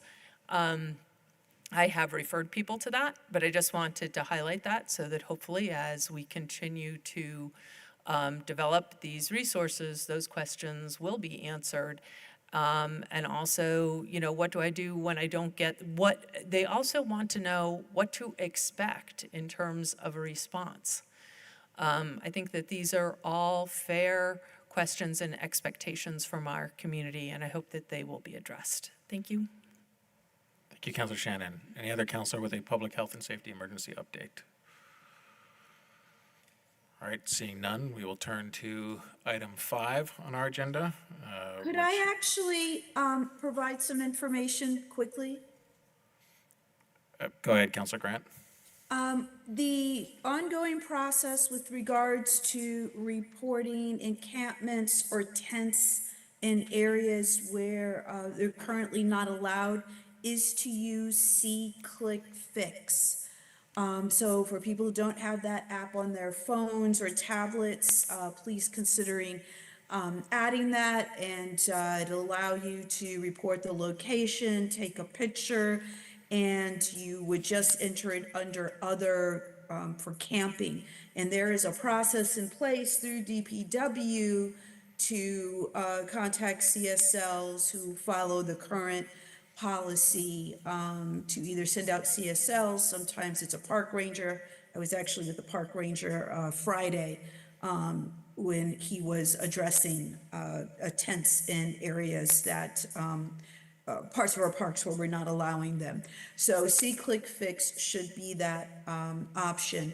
If someone needs a wellness check and they're not sure the condition of a person, they should be calling 911. Most likely, the fire department will be sent out. One of the things we talk about in the Public Safety Committee meeting is we do review the fire data, and they do a great deal of these checks to determine is someone undergoing an overdose, or are they just sleeping, or something else. Thank you. Thank you, Councilor Grant. Councilor Travers, I just Yes. had one quick update. Okay, we'll go to, were you flagging Councilor Newbeezer, or did you have an update as well? Flagging yourself, okay. So I'll go to Councilor Newbeezer and then Councilor Litwin. I won't repeat what Councilor Grant said. I also just wanted to flag for the public, which Councilor McKnight and Councilor Barlow will know at one of our, I think it was actually our first PAC meeting, Parks, Art, and Culture. City staff presented on that process in detail. Those minutes are available. I've requested for constituents that video and try to share that around. Unfortunately, it was the first time we were meeting as a committee. I don't think we have the video itself. That being said, there's a lot of good information that both councilors and anyone in the public can check out. And it details in depth what our city staff are doing. Thank you. Thank you, Councilor Newbeezer. Councilor Litwin, then we'll turn to the consent agenda. Thanks. I'll be quick since encampments were brought up. There's a couple things I would just quickly say. One is there's really not an appropriate drop-down option for encampment. So I would like to see the administration work with SeeClickFix to have something that's very clear and locatable by the public. Right now, there's an option of putting something in as a parks issue. That's only if the tent is in a park. So it's not super clear as to how somebody's supposed to use SeeClickFix to do that. Additionally, that same PAC meeting, I believe, that's being referenced by Councilor Newbeezer, could be a different PAC meeting. There was a presentation given that I attended remotely by Director White of the Burlington Parks and Rec and Waterfront, and I believe they went over as one of the questions how long it takes for the ranger to get to an encampment that's been reported. And from my experience so far, that is not being followed. We are waiting upwards of 2 weeks for somebody to come and do encampments. On at least 2 occasions, we've had to contact Parks and Rec asking, when is this going to be noticed? When is this going to happen? And then an encampment that was removed, I think upwards of 2 weeks ago, all the trash is still there. So that's bicycles, food, waste, and I just saw it today on my walk in Keyslick Park. So while we're talking about encampments, I just think we can improve how the public can report that. And I'd like the mayor to look into the efficacy of how quickly those are being noticed. Thank you. Thank you, Councilor Litwin. Absent objection, I'm going to turn to the consent agenda now, item 5. Is there a councilor who will move to adopt the consent agenda as amended and take the actions indicated? Thank you, Councilor Doherty. Second by Councilor Newbeezer. Any discussion on that motion? Seeing none, we'll go to a vote. All in favor, say aye. Aye. Aye. Aye. Any Aye. opposed? That passes unanimously. We'll turn now to item 7.2 and just sort of, excuse me, I keep saying 7, thank you. We'll turn now to item 6.2, just roadmap for folks. Once we're done with item 6.2, we will briefly recess the City Council meeting to deal with our business as the Board of Civil Authority and as the Local Control Commission meeting. On item 6.2, a resolution honoring the service of Representative Curt McCormack, I will turn to you, Councilor Bergman. Thank you, Mr. President. I'd like to read the resolution and then have a second after the floor is back for some brief comments, if that's okay. Yeah, please go ahead. Thank you. Whereas Curt McCormack has provided a lifetime service to the city of Burlington, the state of Vermont, and the United States of America. Throughout his career, he served as the Vermont Bicycle Pedestrian Coordinator, Vermont Low Income Advocacy Council Advocate, Director of Advocacy for the Vermont Public Research Interest Group and was a Peace Corps volunteer. And whereas Curt McCormack served in the Vermont legislature representing Rutland from 1983 through 1996, and then the Burlington's Old North End from 2013 through 2022, a combined 22 years in the legislature. He chaired the Committee on Natural Resources and Energy for 5 years in the 1990s and the Joint House and Senate Energy Committee. He served as the chair of the House Transportation Committee from 2019 to 2020. And whereas Curt McCormack has an incredible legislative track record, he was a sponsor of Act 78, Vermont's comprehensive solid waste law, and the first in the nation 1989 law that regulated chlorofluorocarbon CFCs, the creation of the Ethan Allen Express Amtrak train service, and more recently ensured the annual transportation bill had impactful climate initiatives in it. In fact, Curt may be the first legislator to serve as the chair of transportation to not own a car. And whereas Curt McCormack has a strong commitment to fighting climate change and used any opportunity he could to make a difference, from serving as vice chair of the National Conference of State Legislators, Environment Committee, a member of the NCSL High-Level Radioactive Waste Repository Task Force, co-chair of the New England Recycling Council, House of Representative appointee to the Vermont Low-Level Radioactive Waste Commission, vice chair of the Vermont Rail Council. Now, therefore, be it resolved that the city of Burlington honors and thanks Curt McCormack for his legacy fighting for the environment and service to our community. Thank you. Thank you, Councilor Bergman. Is there a second to Councilor Bergman's motion? Thank you, Councilor Carpenter. Would you like the floor back, Councilor Yes, Bergman? please. Thank you. I consider Curt a friend, and he did me a great service and favor by beating me for that Vermont House race in 2022. We competed fairly and honestly with no negative campaigning. I didn't know him before, but I got to see his commitment to the low and moderate income residents of our district throughout that campaign, and I saw his commitment throughout the time he served us. His commitment to the environment is unsurpassed.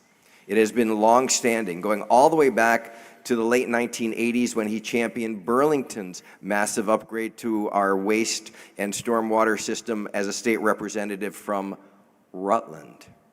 He continued to make and has continued to make equitable and ecological transportation options a priority, emailing me with requests and suggestions still.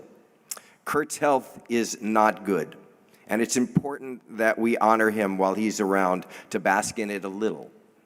He's lived a life of service, one that we should hold up as an example of a life well served and well lived. So I ask you to join me in thanking him by unanimously passing this resolution. Thank you. Thank you, Councilor Bergman. Is there any other councilor that wishes to speak to this item? Councilor Carpenter. I just want to echo Councilor Bergman's. I've worked on and off with him in my legislative work on affordable housing, and he was just such a strong support of that and support of low-income people, and I'm very happy we're doing this resolution. Thank you, Councilor Carpenter. I see the mayor. Does any other councilor want to speak to the resolution? Otherwise, I will turn to the mayor. Mayor Mulvaney-Stanek. Thank you, Council President. I'll be very brief. I had the pleasure of serving with former Representative Curt McCormack in my first biennium, and there is no bigger-hearted legislator, and I am so pleased that we are honoring him. We honored him in our Ward 2-3 MPA when they were still meeting together, and it is so important to acknowledge public service and the depth of work for which that man has done on behalf of not only the city of Burlington and the city of Rutland, but the entire state. And I even had the privilege of being able to ride that bus once with him because he doesn't own a car, and he has been able to prove how he can get around the state and advocate for transportation in ways that just show us that we can be a less reliant on our single-use vehicles And again, just want to really appreciate that this resolution has come forward, and I look very much forward to signing that and delivering that to him. Thank you, Mayor Mulvaney-Stanek. As Councilor Bergman mentioned, Representative McCormack cannot be here this evening, but I do want to acknowledge that Speaker of the House, Jill Kerensky, is here, and thank you, Representative Kerensky, for your encouragement of this council taking this measure. And I know you've been in touch with Representative McCormack and his family about the matter. If there are no other speakers, I think we will go to a vote. All in favor of the resolution, say aye. Aye. Aye. Aye. Any opposed? That carries unanimously. Thank you, Representative McCormack, for your service. That now turns to item 6.3, resolution recognizing and celebrating the importance of older workers and celebrate National Employee Older Workers Week. On this item, Councilor Carpenter, I will turn to you. Thank you. I'll be brief. I just wanted to have this on our agenda. We were requested to do this by our fairly newly formed Council on Aging, who I expect will be with us in October, and they've got an ambitious work plan for the city to consider, and their goal is to try to help all of us acknowledge the roles and contributions of older people, including older workers. And this particular resolution just asks the city to sign on to an AARP pledge about recognizing and celebrating older persons in the workforce. And I just think this is important for us to bring up as we all struggle with not having enough workers in the workforce, that this is a demographic of folks who can help us. We need to be creative, create part-time jobs, and really embrace the skills these folks have got to offer, myself as well. So this is an easy one for all of us to support. Thanks. Thank you, Councilor Carpenter. Could I take that as a motion to waive the reading and adopt the resolution? Yes. Thank you. Is there a second to Councilor Carpenter's motion? Thank you, Councilor Litwin. Does any other councilors have comments on the motion? Seeing none, we will go to a vote. All in favor, please say aye. Aye. Aye. Any opposed? That carries unanimously. Thank you, Councilor Carpenter, for bringing that forward. I mentioned we would turn to this after 6.2. Now we'll turn to it after item 6.3, which is there are two other hats we need to wear in terms of our business. One is the Board of Civil Authority and the other is as the Local Control Commission. I will briefly recess the City Council meeting at 8:22 p.m. and now call to order the Board of Civil Authority at 8:22 p.m. on September 9th, 2024, and ask for a councilor to please move to adopt our agenda. Thank you, Councilor Broderick. Is there a second? Second by Councilor Barlow. Any discussion on that motion? All in favor of the agenda, adopting the agenda, say aye. Aye. Any opposed? That carries unanimously. The only item on the agenda is the consent agenda. Is there a motion to adopt the consent agenda and take the actions indicated? Thank you, Councilor Bergman. Is there a second? Second. Thank you, Councilor Grant. Any discussion on that motion? Seeing none, we'll go to a vote. All in favor, say aye. Aye. Aye. Any opposed? That carries unanimously. Absent objection, we'll adjourn the Board of Civil Authority at 8:23 p.m. and now call to order the Local Control Commission meeting at 8:23 p.m. on September 9th. The first item on the agenda is a motion to adopt the agenda. Commissioner Shannon, as Chair of the License Committee, may I turn to you? Move to adopt the agenda. Thank you. Is there a second? Second. Seconded by Commissioner Broderick. Any discussion on that motion? Seeing none, we'll go to a vote. All in favor, say aye. Aye. Any opposed? We have our agenda. Similarly here, the only item on the agenda is our consent agenda. Commissioner Shannon, may I turn to you for a motion on the consent agenda? Move to adopt the consent agenda and take the actions indicated. Thank you, Commissioner Shannon. Is there a second? Second. Seconded by Commissioner Grant. Any discussion? We'll go to a vote. All in favor, say aye. Aye. Aye. Any opposed? That carries unanimously. Absent objection, we'll now adjourn the Local Control Commission at 8:24 p.m. and resume our regular City Council meeting at 8:24 p.m. And from here, we now turn to item 6.4, a resolution formalization of Burlington Advisory Committee on Accessibility. And on this as well, I will turn to you, Councilor Carpenter. Thank you. I think that resolution speaks for itself. On and off for 20-plus years, we've had a version of an accessory committee, but it's become, accessibility committee, it's become a little bit orphaned. And a few years ago, it sort of landed in the lap of the CAO, and I want to thank her for the work she's done.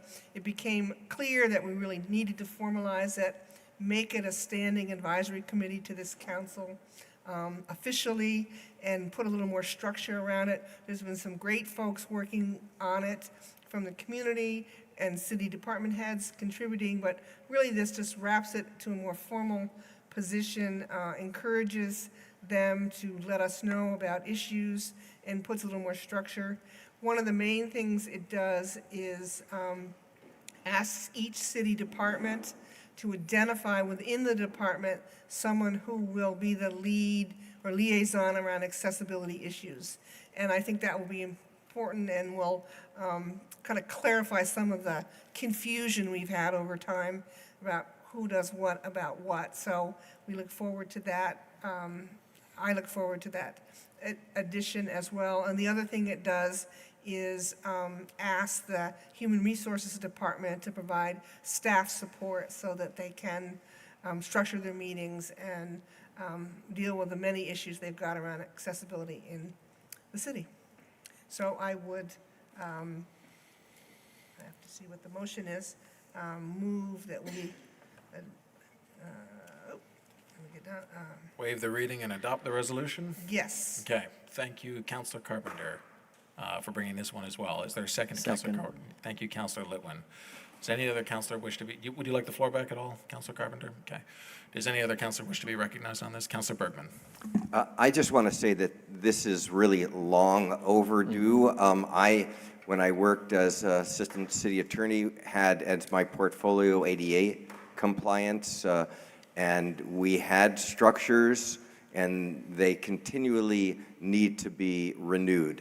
There is always the opportunity for the Department of Justice to audit and audit compliance with the ADA. We actually had that. I had the joy of steering the city staff in that, that effort, and I had structures that we could point to that were essential for us to be able to enter into a compliance agreement that was really important, because the alternative was litigation and you know, fines.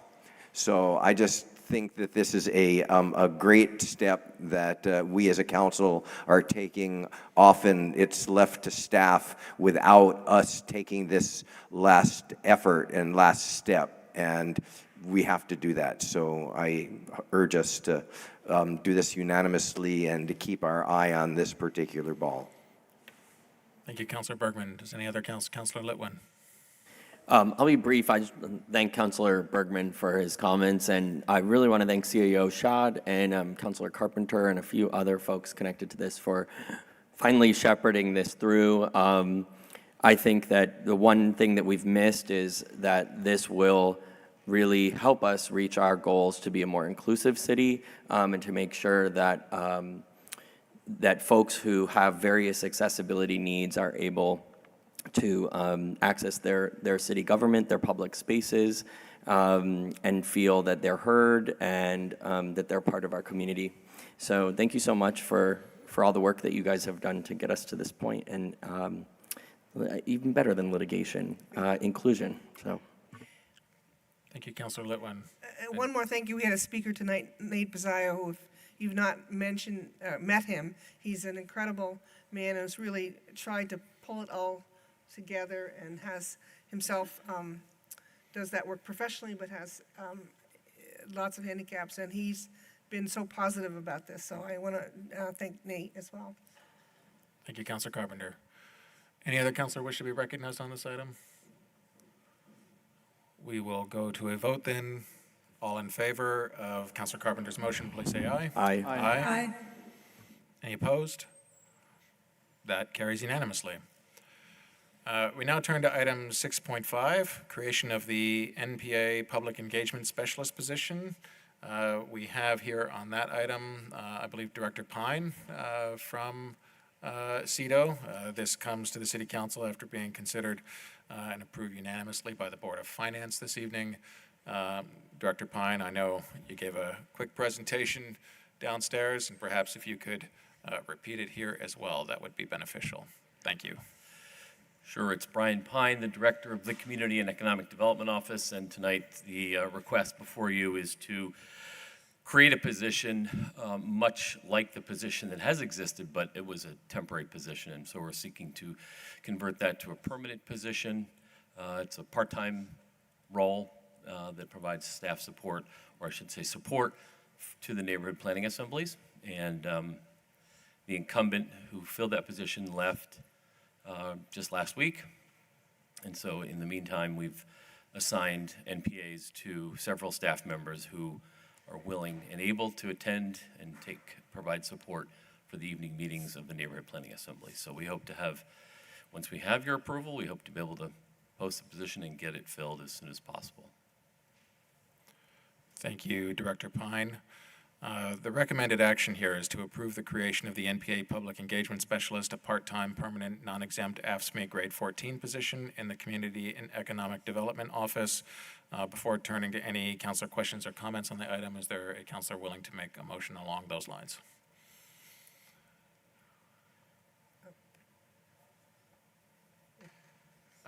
So moved by Councilor Newbeezer. Is there a second to Councilor Newbeezer's motion? Second. Second by Councilor McKnight. Is there any councilor that wishes to be recognized on that motion? Seeing none, we will go to a vote. All in favor, please say aye. Aye. Aye. Aye. Any opposed? That carries unanimously. Thank you very much, Director Pine. That takes us to item 6.6, 2 RFPs related to McNeil and Forestry. I know that we have representatives here from BED, and perhaps we'll get you all situated and turn the floor to you, General Manager Springer. Thank you. Good evening. Darren Springer, General Manager with Burlington Electric. I've got colleague Munir Kasti with me, and on Zoom, we have Betsy Lesnikoski, our Chief Forester, Rodney Dollar, one of our directors at the McNeil plant for generation. So we're here with 2 RFPs that were called for and spelled out in the November 2023 District Energy Resolution. And there were a number of items in the District Heat Resolution that tasked BED with follow-up, the first of which was to work on an RFI for a wood chip dryer that would improve efficiency at McNeil. We issued that in December of 2023. There was a deadline to do it by March of 2024. We issued it in December of 2023 ahead of schedule. We included in our budget for FY25 that was approved funding for both of the RFPs that are before you this evening, as well as funding for engineering work on the wood chip dryer. And we've been diligently working to address all of the various items that a number of members of the council who are here and some former councilors worked on language for very thoroughly in the District Energy Resolution. We had a process that was laid out in the resolution following the approval of the FY25 budget to have a consideration by the Electric Commission and the TUC prior to bringing these RFPs to the council. And then I want to note that we had a joint meeting of the TUC and the Electric Commission prior to bringing these forward. There was public comment. There were a few items added to the resolution process and into the language to make clear that we expect the respondents to engage in further public process once they're selected, to make clear where some of the resolution language may have been left off, to add that language back in. But as noted in the memo that you have in the packet, we really tried to make sure that each of these RFPs related quite literally to the language from the resolution. So as you'll see in the forestry RFP, and then in the emissions reduction assessment RFP, we've laid out the different objectives that are in the RFPs and the lines in the resolution that relate to each item. I won't go through all of those, but we tried to be really diligent in laying out for you in the memo exactly where all of the language came from. I want to remind everybody that we are a 50% owner of McNeil. We're not the full and sole owner of McNeil, so decisional authority over various investments are made by the joint owner utilities, not solely by Burlington Electric. But that said, we're very interested in the RFPs, particularly in the emission reduction RFP. I think there's an opportunity here to learn about further ways we can improve efficiency at the plant, further ways we can use the site in innovative ways. We currently have a solar test center project with the University of Vermont located at McNeil. There may be opportunities for battery storage and other technologies and demonstration projects, so we're eager to learn about that. And then there's a lot of discussion about how you assess the emissions footprint of a wood chip plant like McNeil, whether that's on a life cycle basis, whether that's at the stack. But I think there can be agreement that regardless of how you assess that, if there are opportunities to improve the footprint, then those are things we want to look at and we want to do. And so there's an opportunity within this RFP to look at ways we can reduce stack emissions.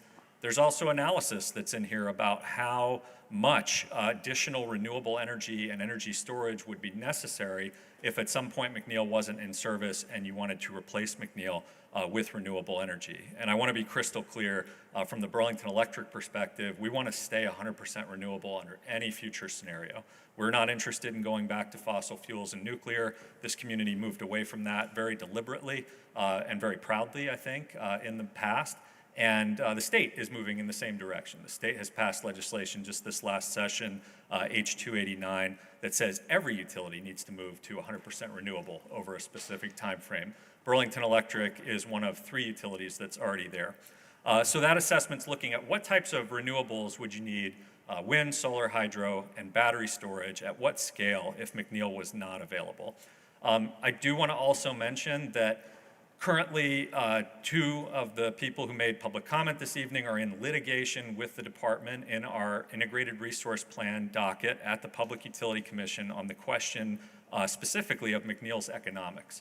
So I want to be cautious in addressing that item. It's not within the scope of either of the RFPs, and I want to be cautious about addressing it because we're addressing that in the docket, and we actually have rebuttal testimony that's due October 11th. So we'll have a lot more information that we'll have shared publicly by that point in time, but I just wanted to note that for the council so that you're aware.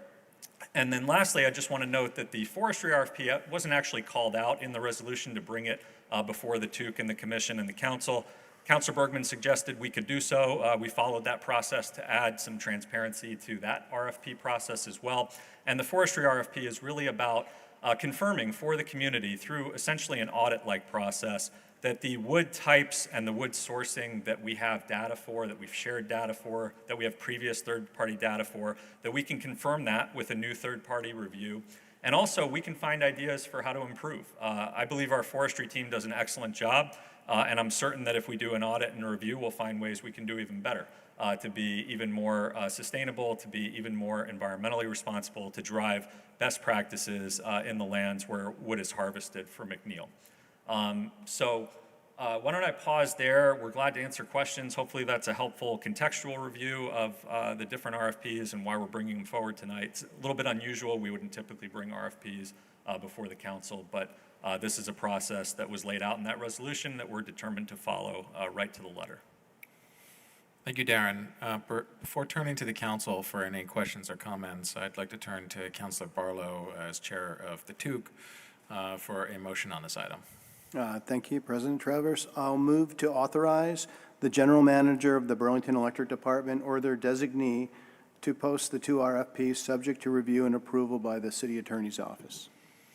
Thank you, Councilor Barlow. Is there a second to that Seconded. motion? Second by Councilor Litwin. Councilor Barlow, I see the mayor's hand raised. Would you like the floor back first?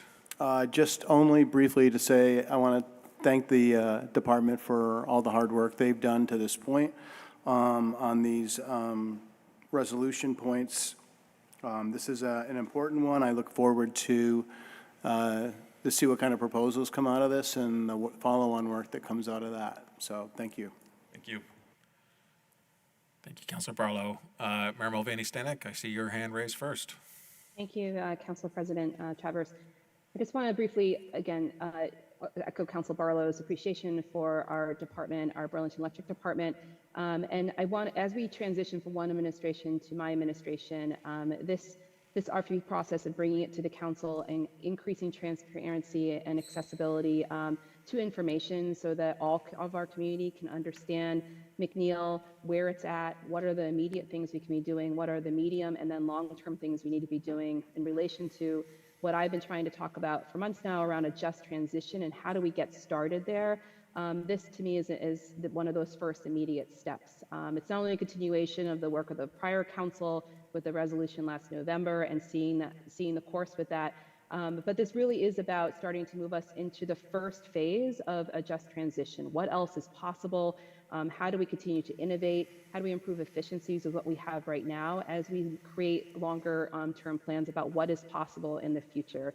That includes a commitment to renewable sources. I will not be a mayor who will sign off on nuclear power. It is not in my core values. I was raised by anti-nuke activists that would disown me, to be honest. Just a little funny moment of humor in this meeting.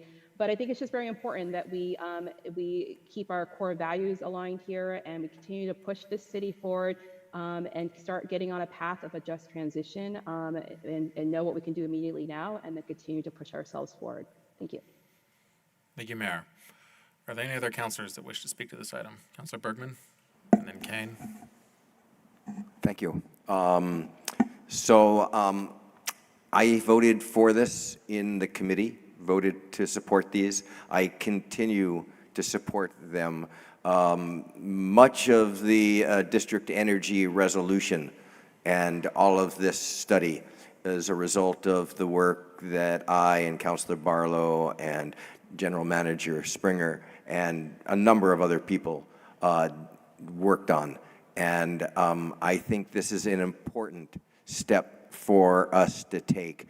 I am cognizant of the importance of doing an economic feasibility study.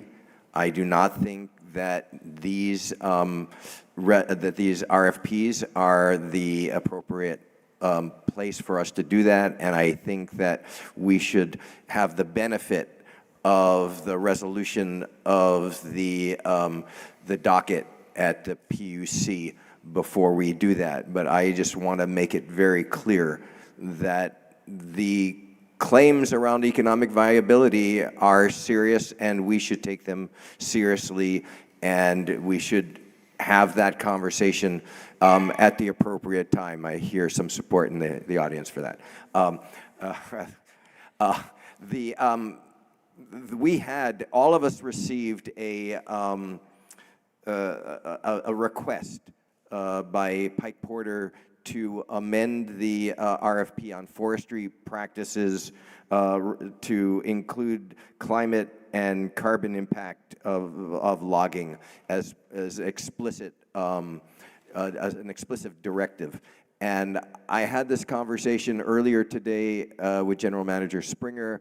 I am convinced that the existing language that is part of the resolution and part of the part of the RFP on forestation and deforestation will give us the opportunity to get really important information. And I just would like to get confirmation in the public from you, General Manager, regarding making that request to the responders and having as much as we possibly can come out of that, so we can really get as much as we can about the carbon impact of the logging that we're doing. I mean, the whole purpose of studying forestation or deforestation is to understand what the storage and sequestration is, what is happening in our forests. So if you could do that. I'd love to speak to that just for a moment. I think that the entire forestry RFP is going to give us really important information about the climate impacts of sustainable harvesting. Even the types of wood that is used gives you a lot of really important information about the climate impacts. There was a study from 2010, the Manomet study out of Massachusetts, that said that if you're using the leftover wood, the tops and limbs, from a harvest that's otherwise occurring, you get a carbon payback of 70% in 10 years, which is fairly impressive and certainly much, much better, as they pointed out, than any fossil fuel. So looking at and quantifying the types of wood that's being used is one important component. The afforestation, deforestation outcomes is another important component, looking broader at the landscape and making sure that we're not losing forest lands through harvesting, but we're actually supporting forest lands and adding to the carbon storage and carbon sequestration. Getting data on that that can be supportive of that is really important too. So I think the entire RFP gives us important information around that. That's not the only value we have. Certainly we care about wildlife diversity and habitat, we care about wetlands, and we care about a lot of other things, both under regulation and under values, but certainly the carbon pieces are there, and we'll get good information about that, share that with the community. Thank you.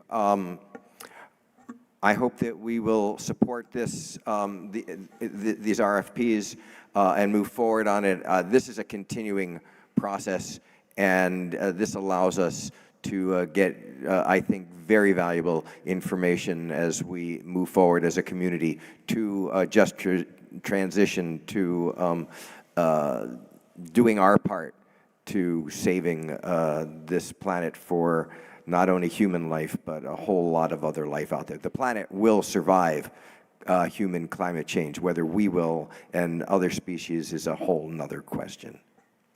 Thank you. Thank you, Councilor Bergman. I have Councilor Kane in queue next. Thank you. And thank you for getting back to me. I emailed you several times. So I understand that these RFPs are straight out of the resolution from last November. And so we're not going to be able to include any sort of economic viability study. So I'm just wondering, in order to get that economic viability study or other studies, are we going to have to go through the resolution process, or are you voluntarily thinking about anything like that? We will be filing by October 11th in the PUC docket really important information about the holistic economics of McNeil that will address the concerns that were just raised. And I would definitely urge the council, we'll be sharing this publicly in a variety of formats, to review the data that we're able to share once that's been made public within the context of the PUC. It's really, really important to look at the value of any asset in our portfolio holistically.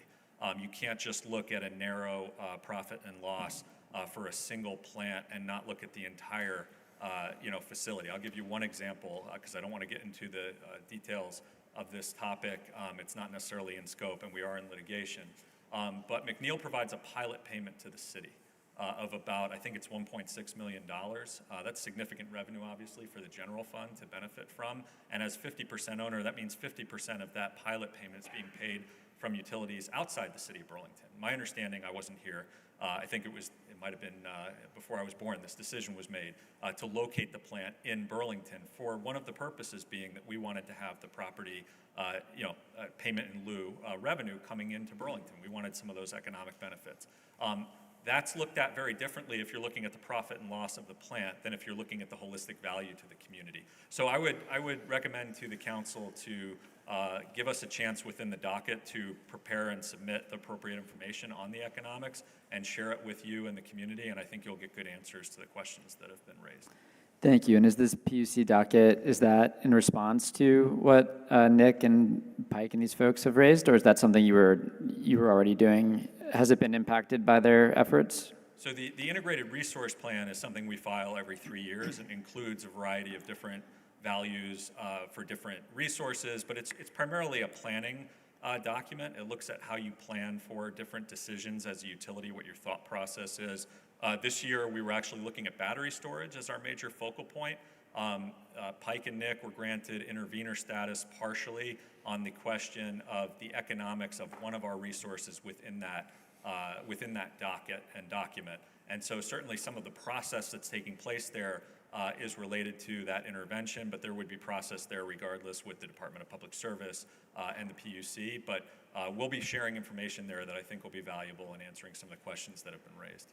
Thanks. Earlier you said that BED is committed to renewables. Yes. So I just want to clarify, are you saying that in your capacity as general manager, that you, as general manager, are committed to renewables, that you wouldn't support any movement towards the grid? Yes. As general manager, personally, my values align with our community's values, with what the mayor just stated. One of the things that is so compelling to me about the work we're doing is that we were the first city to be 100% renewable.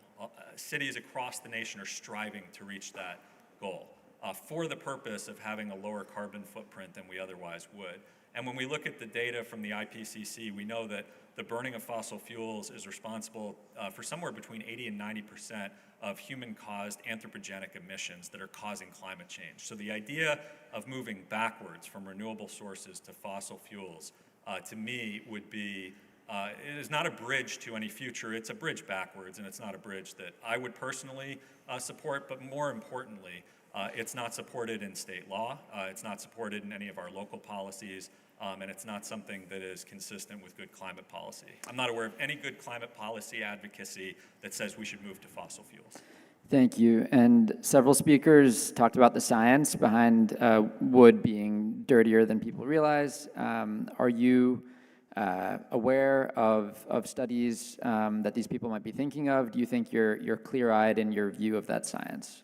Yes. So we can look, and this is good, it's in some ways it's analogous to the economic discussion we just had. You can zero in on any one piece of data, and you can say, okay, if you look only at the stack and not at the whole picture, you can make one set of assertions. But if you look holistically, you can make a different set of assertions. And all of the good science I'm aware of says you always evaluate emissions on a life cycle basis. You look at all the inputs and all the processes. If we only look at stack emissions, you are giving, for example, natural gas an enormous pass on all of the upstream emissions that come from fracking, all the methane leaks that come out of the pipeline if you're only looking at stack emissions. So the only way you can get to that, the only way you can get to that idea that fossil fuels are a better resource is if you really narrow down what you're looking at and you give them a pass on a lot of their upstream emissions, and then you really look at McNeil in a particular way as well. I think it's far more nuanced than that. I don't think McNeil is perfect. I think we have great opportunities to improve the footprint, improve the efficiency, improve the emissions at the stack, even if that's not the full way we should look at it. But there is a lot of science that says, including the Manomet study, which is not favorable to wood energy, that says if you're using the types of fuel that we're using, the leftover wood from harvests that are otherwise occurring, wood that would decompose and emit carbon in any respect, then there is a benefit to that. And I think it's really important through these RFPs, we're gonna dig in and have additional third-party data to confirm that for the community. Thank you. Thank you, Councilor Kane. We are at time on this item, and I would like to go ahead and call the question unless any other councilor wishes to speak to this item. We'll go to Councilor Broderick, and then, are there any other councilors that wish to be in the queue? All right, so we'll go to Councilor Broderick, and then we will go to a vote. Thank you, President Travers, and thank you, Darren, for putting this together. And I was the lone person at that joint meeting who voted no on bringing these forward, not because in terms of in a vacuum, these studies are not good things to do if your focus is on improving our practices and the efficiency and the practices done involving the McNeil generating plant.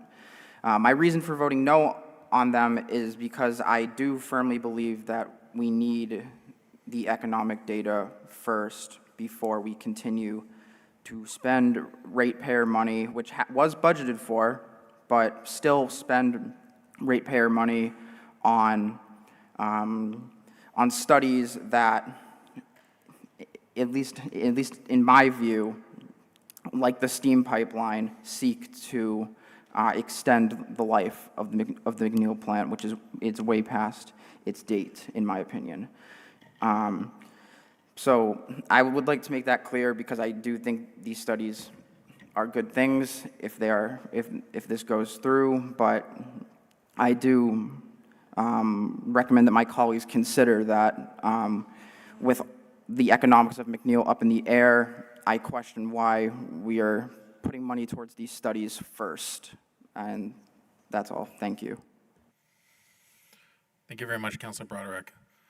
Unless there's anything further, we will go to a vote on this matter. All in favor of Councilor Barlow's resolution on the 2 RFPs, please say aye. Aye. Aye. Any opposed? No. Okay. With 1 councilor online, we will need to take a roll call vote on this item.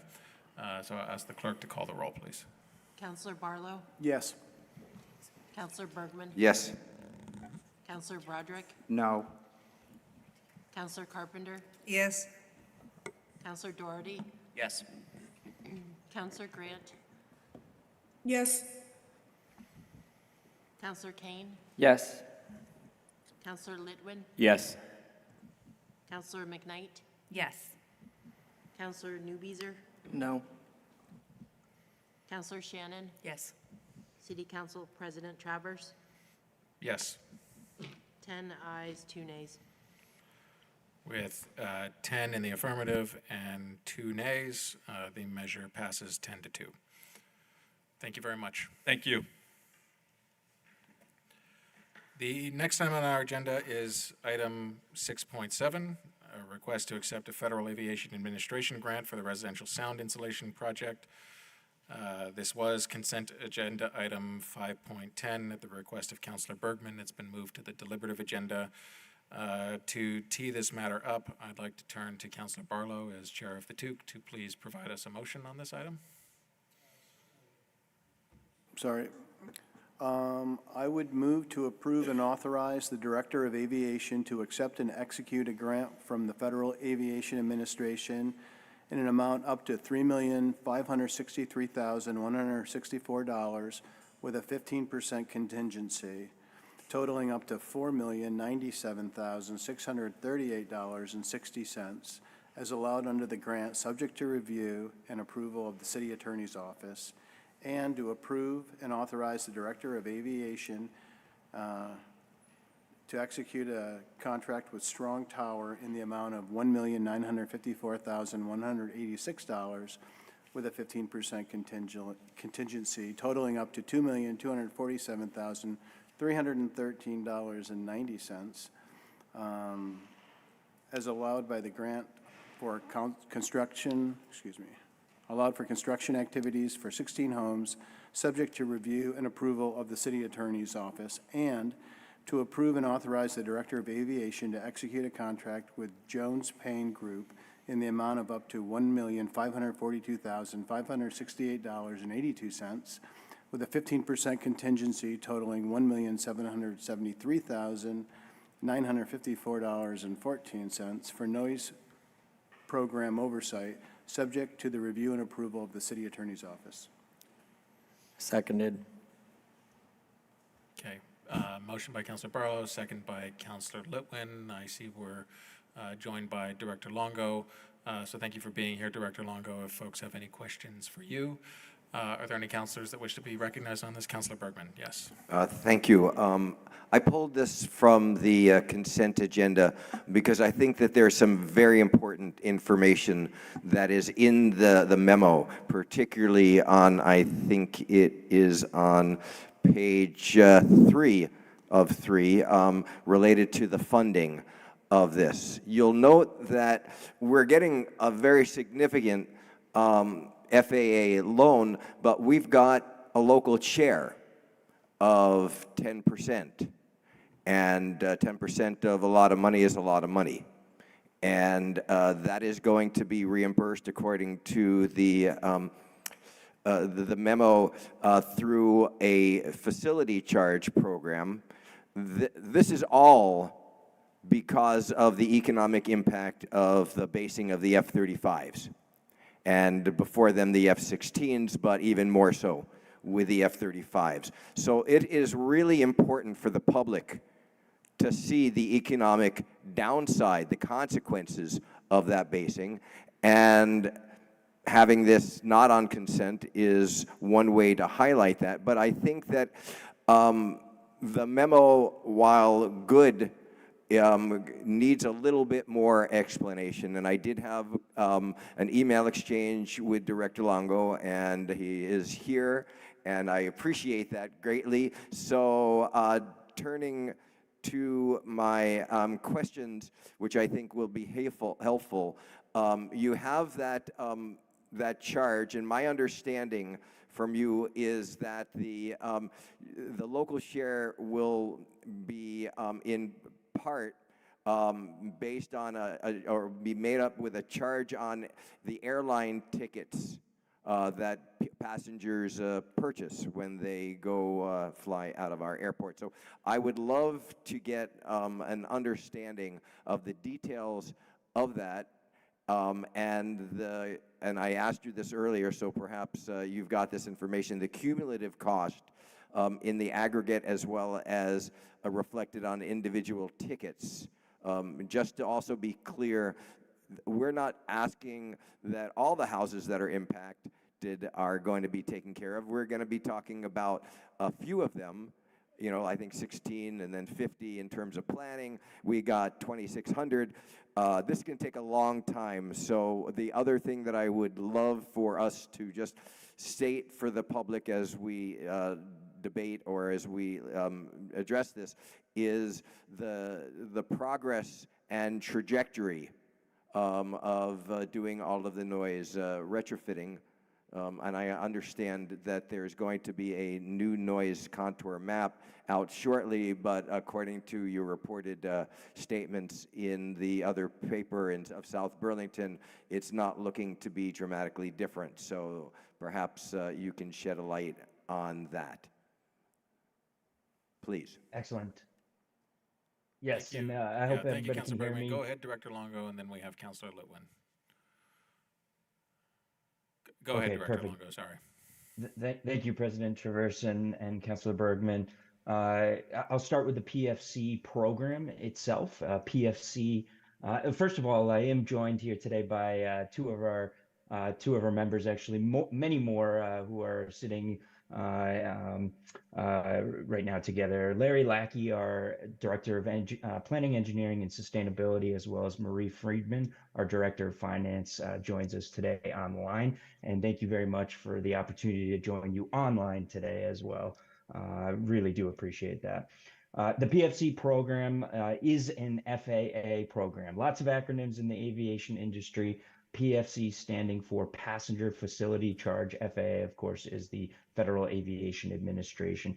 This is a long-standing program within the federal government, and it's a highly regulated program by the FAA. In fact, the same entity that is granting us these funds for noise mitigation also regulates the PFC program. Currently, the BTV airport collects approximately $3 million annually out of the PFC funds. Those funds are $4.50 per leg on a ticket. So you'll see that as a passenger, you'll see those charges labeled as the passenger facility charge on a ticket. We, the airport, have to go through a highly regulated process, not just to collect these funds, which we, of course, don't do directly. The airlines do that on our behalf. They also retain a small portion of those funds. We also need approval and authorization by the FAA to spend those same dollars that we collect. Again, approximately $3 million a year. The cumulative cost question is a large question. We've been using these PFC charges for all of our grant programs that we receive from the FAA. These grants, this one, I believe is going to be what we call Airport Improvement Program grant number 157. And we've been using these PFC programs, again, for all of these, not just noise.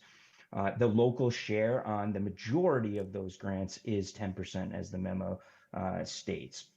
And that local share does not come from any operating revenues from the airport. It merely comes and has been for decades through this PFC program. It's going to take us a little time to get that cumulative cost because as you are aware, as many of us are aware, and if you are not, we have many noise programs over the last couple of decades. And we continue to advocate for additional funding from the FAA and other sources to contribute towards our noise mitigation programs. I do have a brief update on the noise compatibility program as well. President Traverse, I don't know if this is a good time to pause for PFC questions, and then I can give a broad overview of the noise program.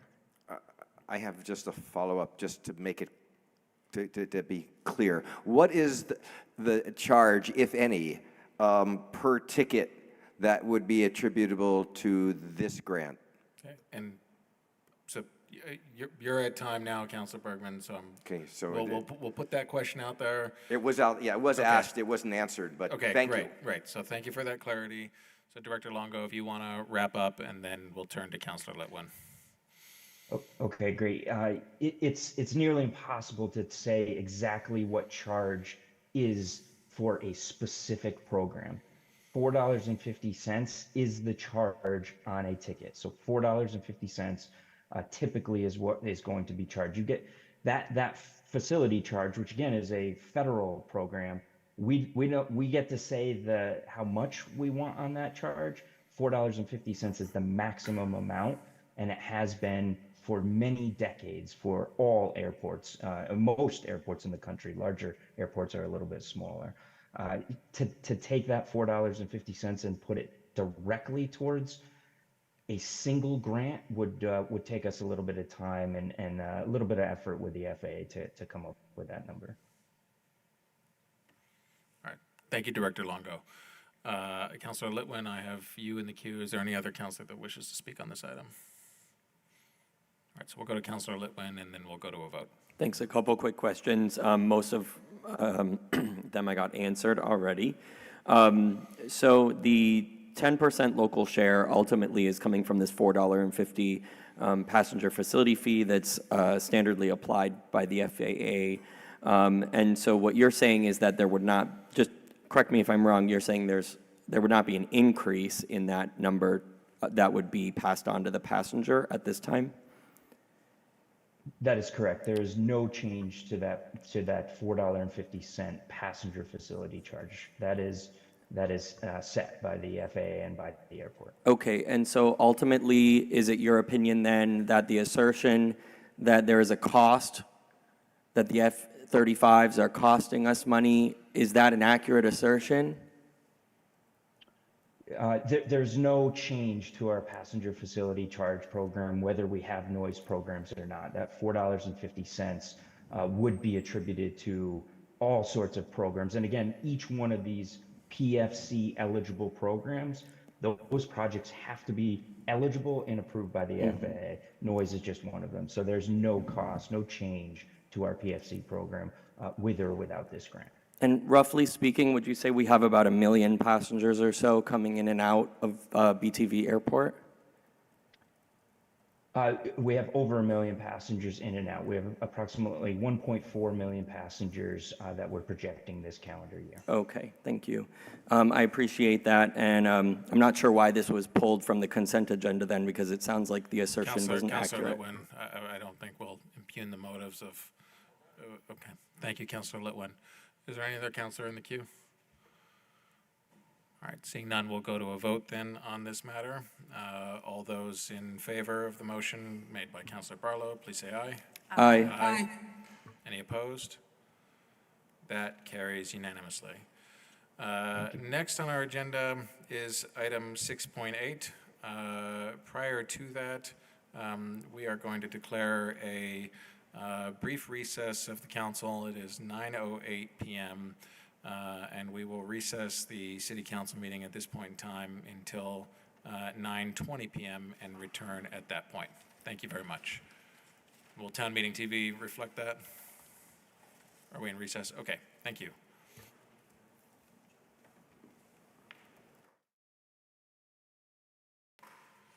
Thank you for everyone's patience. We'll now call the City Council back to order at 9:34 p.m.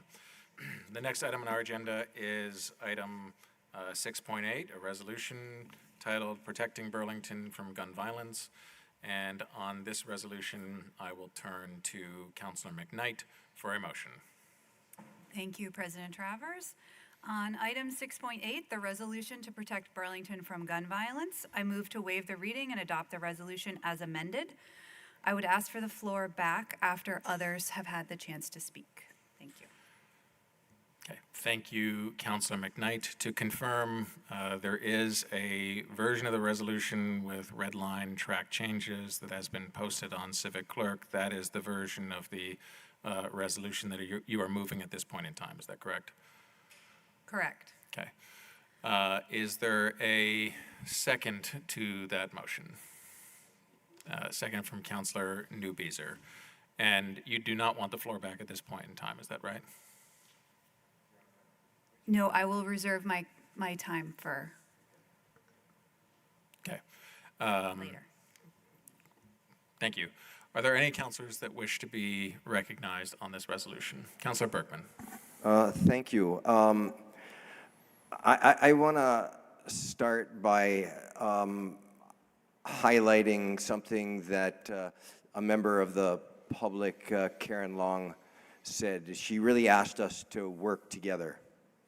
And we've identified this as our number one problem, and it is seriously important that we collaborate and exchange, that we involve the mayor and her administration in this conversation early and often and fully, and that both sides of this aisle are engaged in that.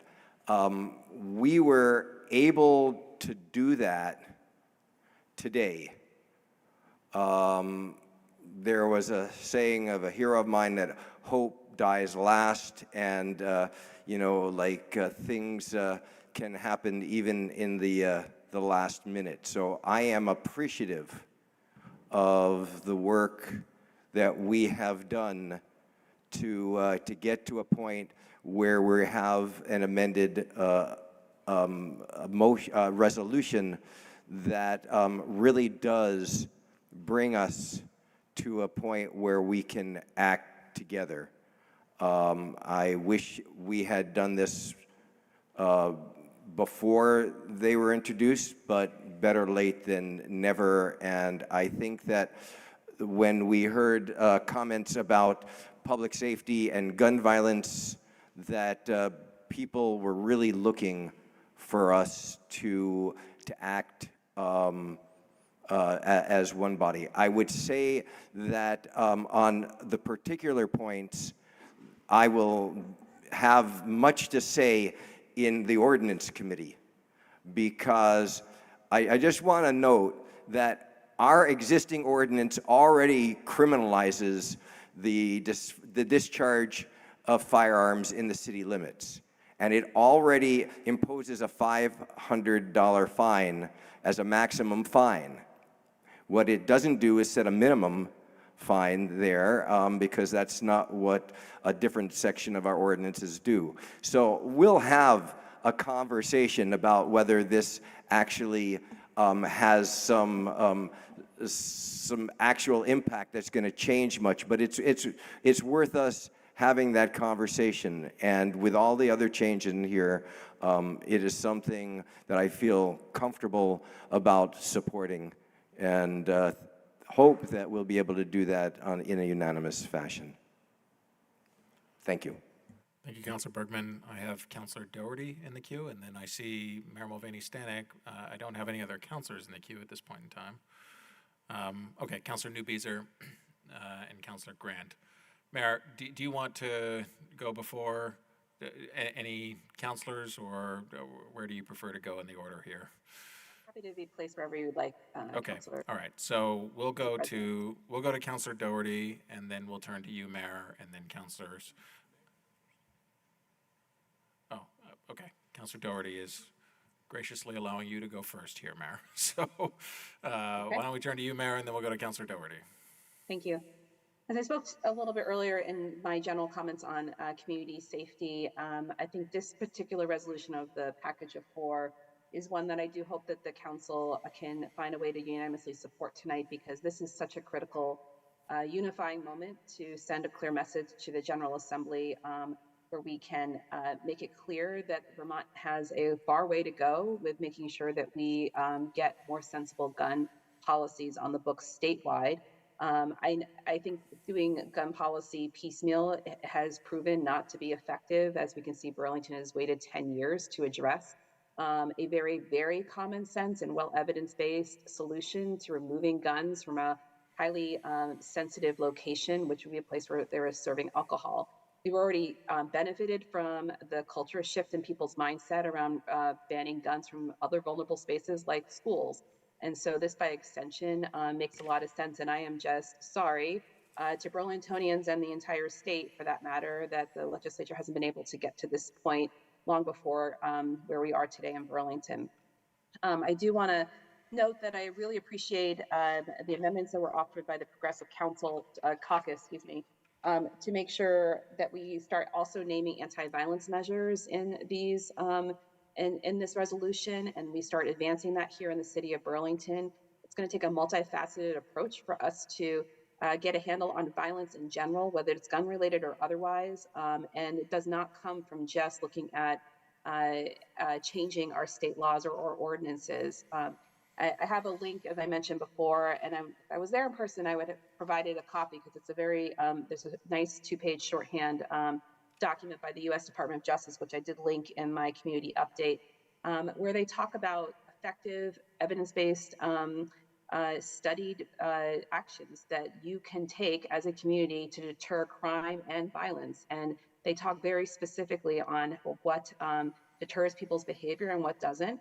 And I think we just have to be really clear-eyed among the couple of the resolve clauses that are still in here around direction to the General Assembly to do more on looking at misdemeanors and felony offenses, and then our own ordinances.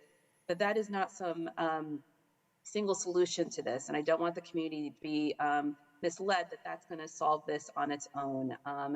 People who want to cause harm in their communities, who are pushed to cause harm in their communities, with guns or otherwise, are not looking at the state statutes to say, what's the sentencing going to be here? So I just want to caution us on that particular section of the resolution.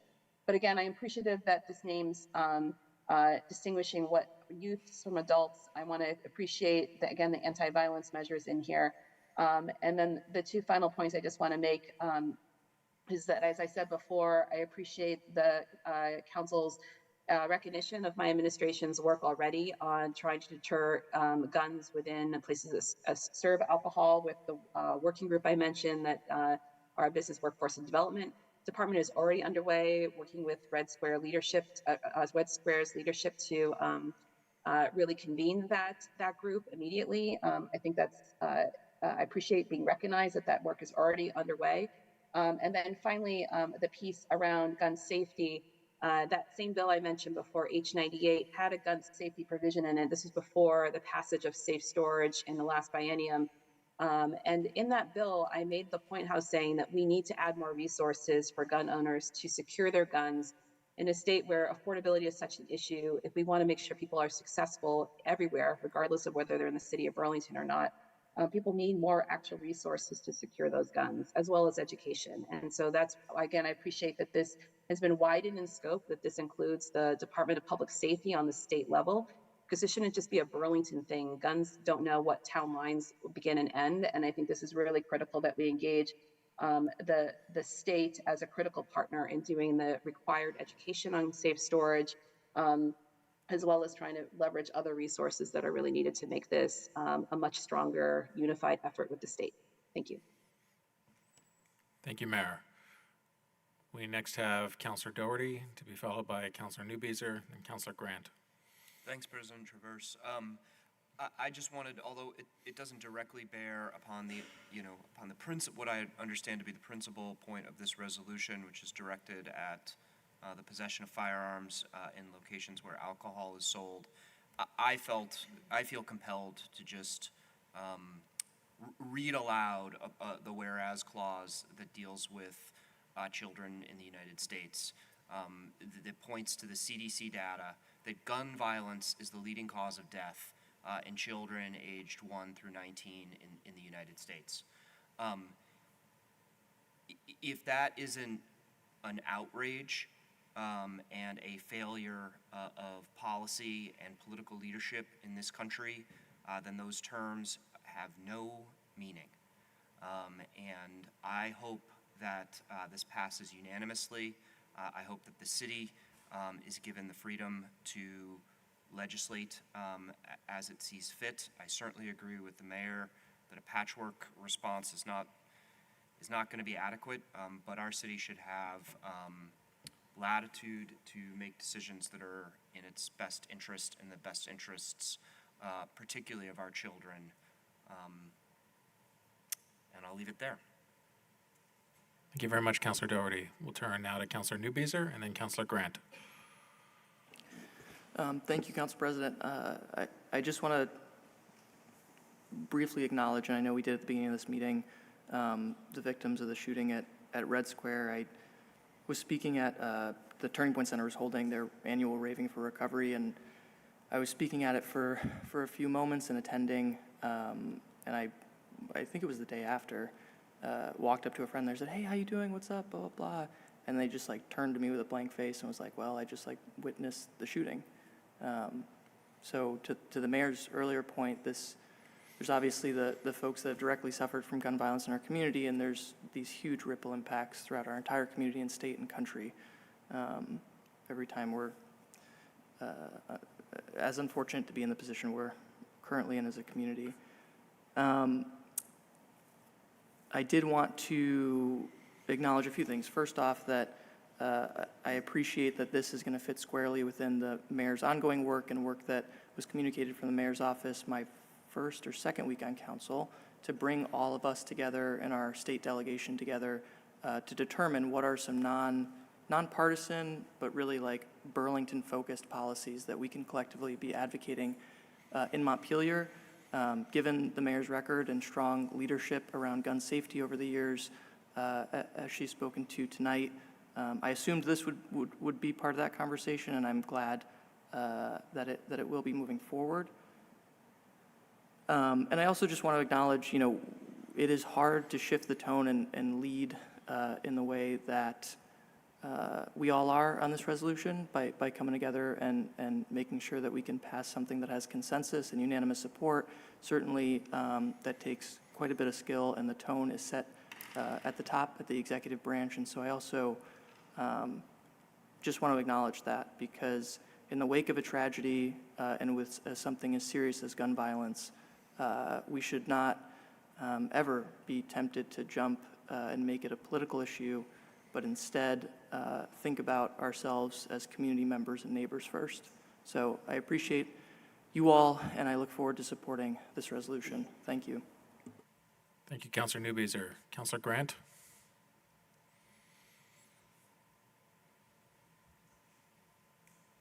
I will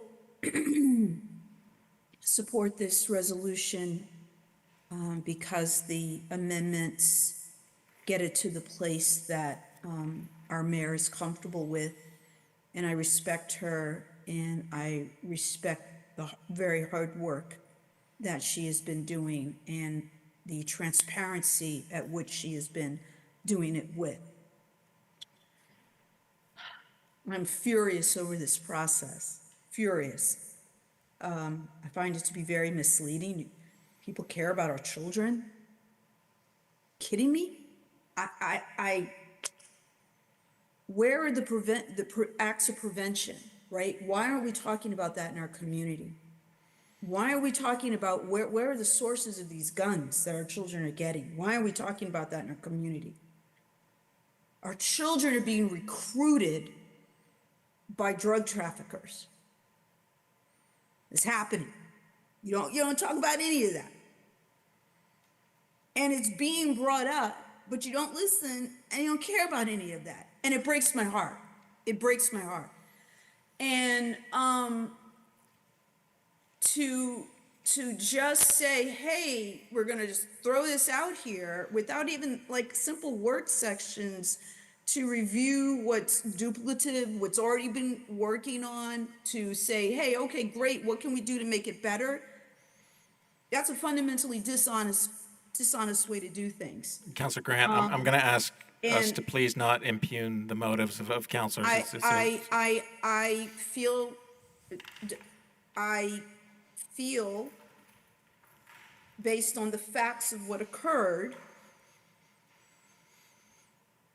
there was, with the exception of Counselor Litwin, and thank you for reaching out concerning your particular item, the facts of the matter are the entire Central District representation was not consulted. That's the facts. We're the most affected district. I'm out here in these streets begging for help, and you don't include us in the discussion. Point of order. That's a fact. That's not accusing anybody of anything. That happened. There's a point of order. I will be. I don't think this is Sorry, germane. just a moment, Counselor Grant, there's a point of order. I don't think that this is germane to the resolution before us. Of course you don't. Counselor Grant, excuse me, I would ask that comments please be kept to the substance of the resolution itself. I believe this is to the substance of the resolution in terms of how it came about. We can't govern like this. We can't. This is not what we should be doing, how we should be operating for the people of Burlington. They have to be able to trust the processes that we participate in. I need to be able to tell the businesses in my district, Point of order. the residents, and Excuse me, Counselor Grant, sorry, there's a point of order. students. What is the point of order? I'm not hearing anything relevant to the substance of this resolution. I'm going to turn to the Okay, city. I will Excuse me, say Counselor it Grant. again. I'm sorry, Counselor Grant, I'm going to pause the time here just for a moment. Okay. And because there's been 2 points of order now, I'm just going to turn to the city attorney's office to see if they're able to offer some advice on the point of order that's been made here with respect to whether or not debate is veering from what's germane to the question before the council. Sorry to put you on the spot along those lines, but would appreciate your feedback on that item.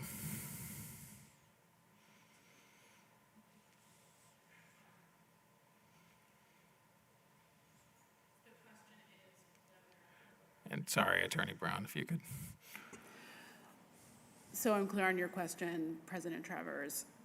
You're asking us to take a position on whether Councilor Grant's comments are veering too far off the topic? Yes. Okay.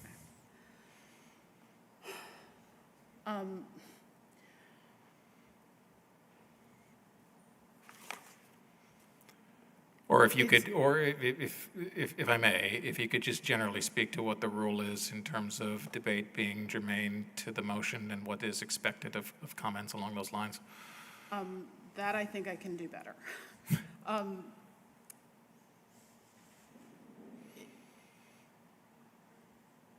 I mean, a point of order is appropriate if I understand. Oh, okay. My colleague is helping me. So per Rule 8 of the council rules, the member shall confine discussion to the question before the council, shall refrain from impugning the character or motivations of any other member of the council, city staff, or any presenter. The subject of debate is the action before the council, not the individual. And then we have our 5-minute time limit. So, I mean, I think it's, you know, oh, go ahead.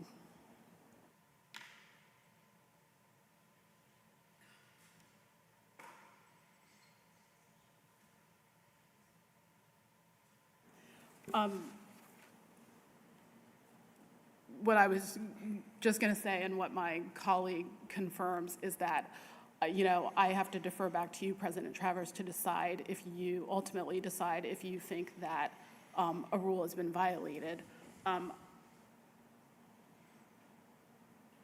And then If there's any appeal of that, the council can vote, the whole council can vote on it. Okay.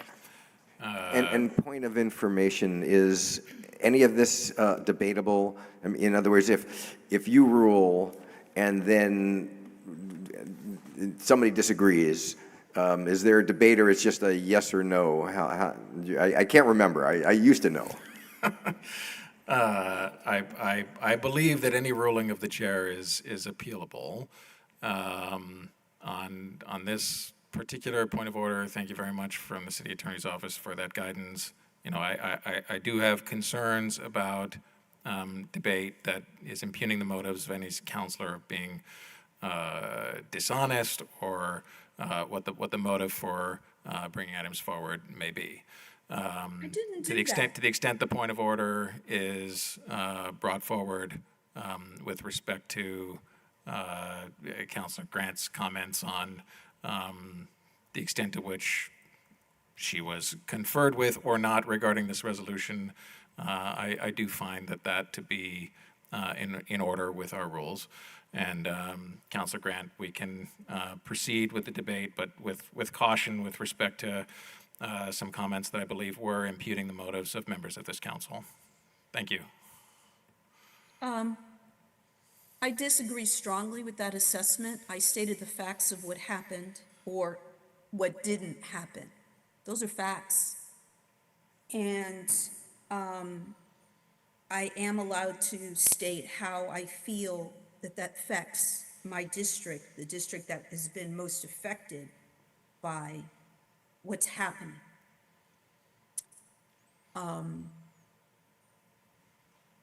I find it fundamentally unfair to repeatedly be silent about these things that keep occurring. As I said earlier, when we want to talk about our children, let's really talk about our children and what our children are seeing. And let's really talk about what's happening to our children. Let's talk about how what they see on their way to school, right? The needles they have to walk over, the people that they see shooting up. Let's talk about them being recruited, our low-income children being recruited. Let's really talk about these things. These things weren't addressed. That's not impugning anyone. That's stating fact. That's a fact. So I ask you to think about these things, because it's not the first time that we talked in the past about ignoring other voices, especially those that are most affected. I will say this is a problem. I hope that doesn't impugn anyone. But why do I keep having to talk about this? How much time do I have left? I lost with the discussion. I didn't completely stop the clock for the point of order there, Councilor Grant. I'll provide you another minute and a half, I think is appropriate. All right, I will make other comments on the other items. I will support this item because we got the item to a better place. I want resolutions to mean something. So the process behind them has to mean something, and it has to be inclusive. Otherwise, it's just another resolution. We're just checking a box. And we have, as one of our callers mentioned earlier, we have other resolutions where we don't follow up. Thank you. Thank you, Councilor Grant. Are there any other councilors that wish to speak on this item? Councilor McKnight? So as Councilor Doherty mentioned earlier in his comments, I will also be kind of expanding the scope of my comments to address this very serious nationwide epidemic of gun violence that we have. We are exactly 2 weeks into the new school year here in Burlington, and already headlines are flaring up about students losing their lives to senseless and entirely preventable gun violence around the country. And as we have seen here during the past few weeks, Burlington is in no way immune to these issues. It's also really important to recognize that Vermont as a state is one of the most permissive when it comes to gun laws still. Today, I want to say two things in particular that I have been waiting for an elected official of any kind to say for more than 25 years. Since, as a teenager, I watched the horrors of Columbine unfold on TV. And now that I myself am an elected official, at least I know that somebody will speak up and say these things. First, to those who bring guns here to Burlington to commit violence, your guns are not welcome here. Your weapons are not welcome.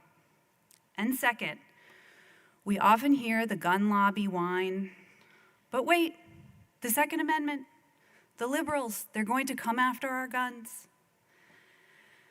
And to that I want to say, you are exactly right.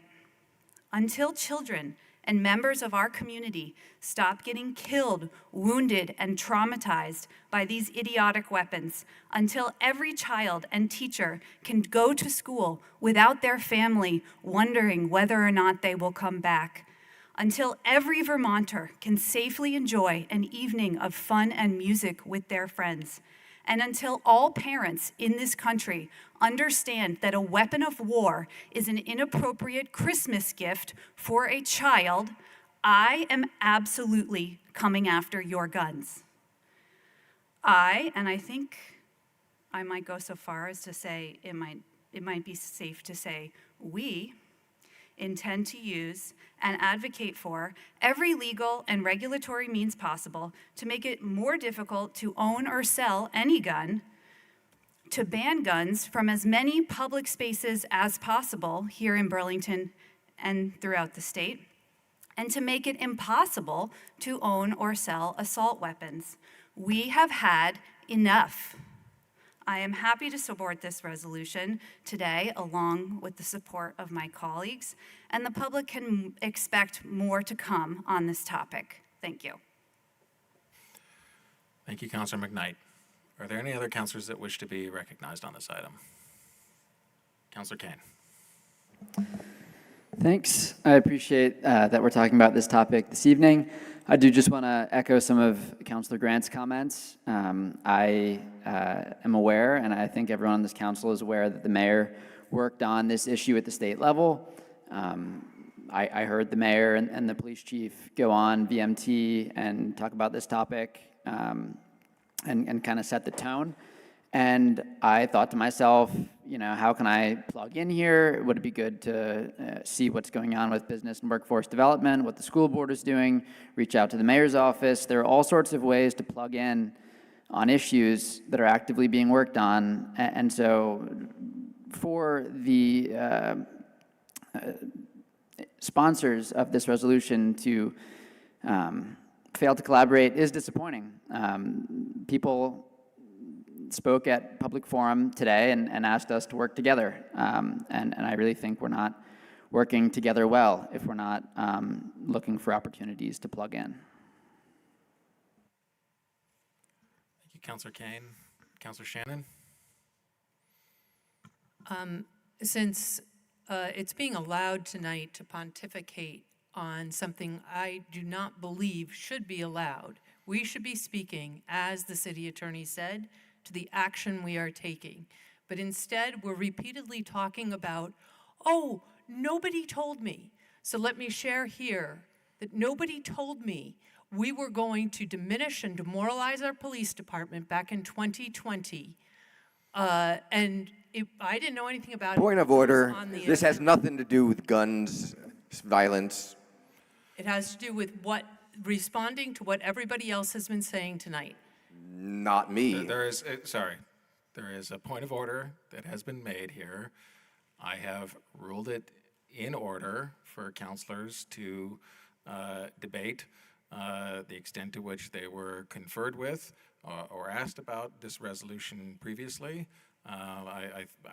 The door has been opened for debate on this topic at this point in time, and that is my ruling on that point of order. The question of collaboration and cooperation is appropriate, and I will allow Councilor Shannon to continue with her comments. Thank you. So as we continue to claim that we didn't have time and nobody told me and nobody collaborated with me, there are motions for that. I did not complain in 2020 that I found out about that resolution when it appeared on our agenda. I didn't complain, I offered an alternative. That is what people can do. And I appreciate Councilor Bergman addressed it. He offered amendments. I think that that was helpful to the process. That is the process, folks. Nobody has to confer with you on every resolution.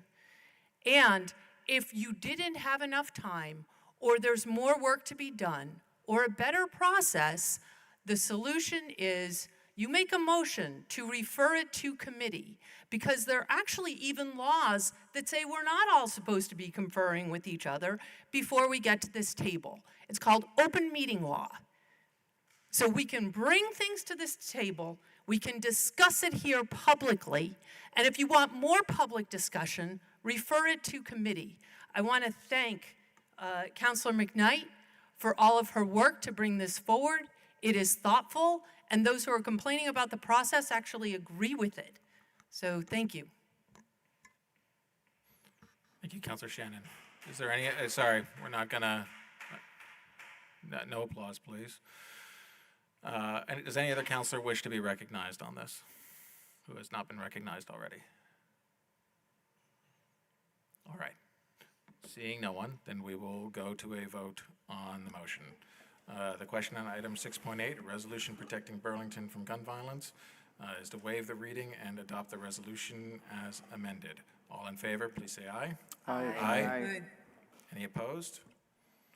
That motion carries unanimously. The next item is item 6.9, a resolution improving recruitment for emergency first responders and re-examining the quote-unquote cap on the number of sworn police officers and Burlington Police Department personnel. On this item, I will turn to the main sponsor, Councilor Doherty. Thank you, Mr. President. I would move to waive the reading and adopt the amended version of the resolution, which is now made public on Civic Clerk. And after a second, I would like the floor back. Thank you, Councilor Doherty. Councilor Doherty has moved the amended version of this resolution as posted on Civic Clerk. Is there a second to that motion? Second from Councilor Shannon. Councilor Doherty, the floor is yours. Thank you again. Mr. President, the number of police officers in the Burlington Police Department is not a political football. It never should have been a political football, and it certainly shouldn't be a political football now. The size of the Burlington Police Department should be determined by the law enforcement needs of this city, balanced against our budgetary constraints and the other needs of the city, just like we determine the size of any other police department. Whatever you or anyone might think of the October 2021 CNA report or the process by which it came about, I believe it's beyond any reasonable dispute that its 87 officer cap is woefully out of date and superseded by events in the last several years. This is made overwhelmingly, and I would say indisputably clear by the statistics on crime in the city, but even more so by the lived experience of our community, many of whom spoke out tonight, many of whom recently wrote to 7 Days, many of whom I hear from on a regular basis about what it means to live in Burlington, about what it means to visit the library, to own a business, to work downtown, to try to live a productive, healthy, law-abiding life in our city. All of this, in my view, dictates that the 87 officer cap needs to be revisited. This resolution, in my opinion, although lengthy, is as straightforward as it should be, entirely uncontroversial. It sets up a process for us to assess and to ask the police department and other stakeholders to assess the needs of the police department and of the city and report back and give us an assessment as to what the right number of sworn officers is. I have heard and anticipate that some critics of this resolution will argue that this in some way undermines our commonly held commitment to racial justice and equity. In my view, these arguments are unpersuasive. There was never a reasonable relationship between the absolute number of police officers in the Burlington Police Department and an equitable police department. If anything, an undersized, poorly resourced police department is less likely to behave in an equitable way that is consistent with our community's values.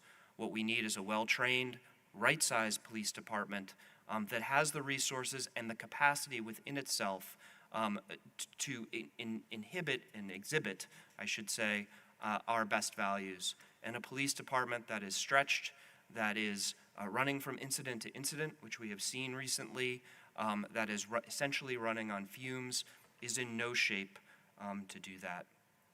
Another criticism that has been levied against this resolution that it is that it is symbolic or political theater in some way.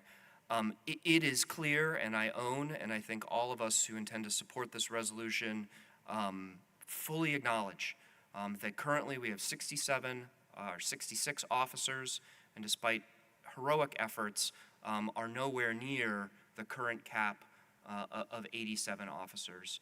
And passing this resolution will not change that. But I do think that symbolism has value. We regularly engage in symbolic votes on this council, and I think that addressing this issue now sends a really clear message to the community, to the police department, and to potential police officers about our city's commitment to public safety. I also think it is absolutely critical that at this point, as we start to think about difficult budget issues ahead, that we really get a handle on exactly how many police officers we need. Finally, with respect to the question of symbolism, in thinking about this, I thought back to Councilor Bergman's statements in response to the F-35 resolution that we debated and voted on at our last city council meeting. In response, I believe, to some criticism or at least some inquiry about why we would take up that resolution some 10 years after the military had made a decision about basing the F-35s here. If you could just wrap, Councilor Doherty. Yep. Councilor Bergman's response was, it's appropriate to take this up now because the harm is ongoing. And I found that persuasive.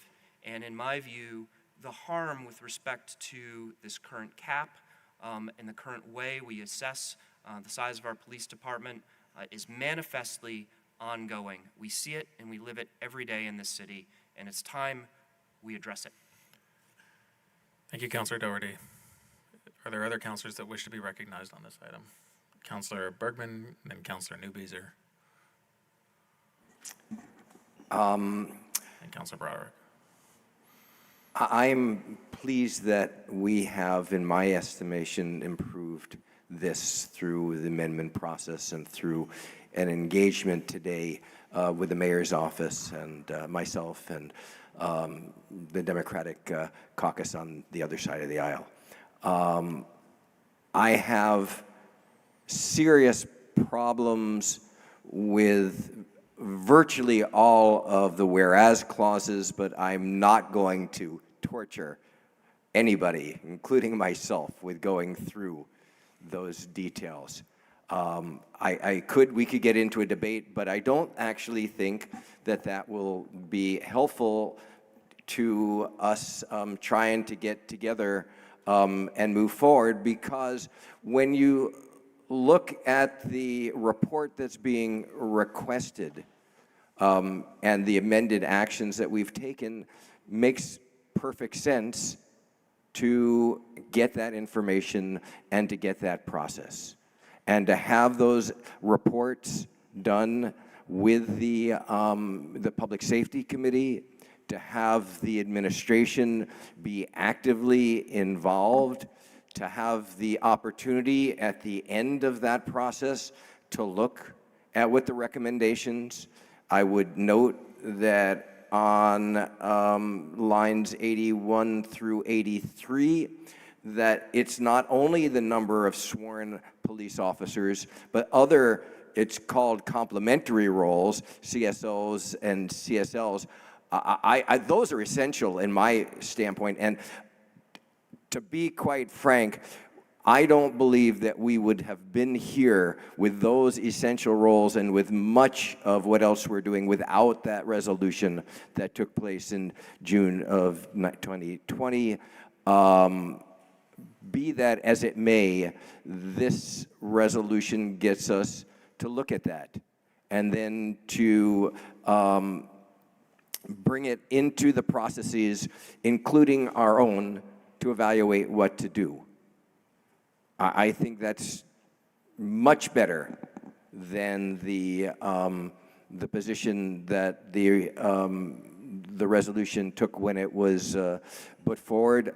I don't know, and probably think not that we will get a unanimous decision, but based on that, and despite my nitpicking on the whereas clauses that I would love to do but won't, I will be supporting this and look forward to a process of engagement that gets the information about this aspect of public safety within a context which is whole, because we heard a desire and a need, and in fact the cap currently lays out that we are way under the sworn officers, but we're under our budgeted amount for CSOs and CSLs. We have tremendous needs around the opioid crisis, around housing and homelessness and encampment. All these things were talked about in the public, and we need to look at this within that context, and I'm happy that we're beginning to do that. And perhaps we will collaborate better going forward than I think we did on this. Thank you. Thank you, Councilor Bergman. Councilor Newbeezer? Thank you, Council President. I'm glad that we also, or I should speak for myself, I'm glad that I am able to vote on a consensus resolution this evening. I do want to note for members of the public who came here and I think rightfully identified an issue, and that I've heard from constituents when I went and knocked every door in our shared ward, that we need more officers in order to adequately respond to public safety challenges. That has been the position, to my knowledge, I think, of almost every counselor for close to half a decade now, meaning that we have a cap of 87 officers currently. In the last discussion of the budget and also multiple discussions on this topic at the Public Safety Committee, we have discussed, even since myself only being here 5 or 6 months now, that it is not realistic that we are going to meet that cap until 2026. That's not because I don't want it to. That's not because I think it shouldn't go quicker. If it can go quicker, absolutely, I'd be happy to see that. The number of officers and the number of applications for a variety of reasons, and I don't think, I won't get into it, but I think it's a little more complex, and there's at least a pretty significant operational component that doesn't get talked about enough to this, which is why I'm glad that we have a mayor who is so skilled in that regard in managing city government. So I will be supporting this resolution. I think it's important that we are honest with the public. I hope that we all share that perspective.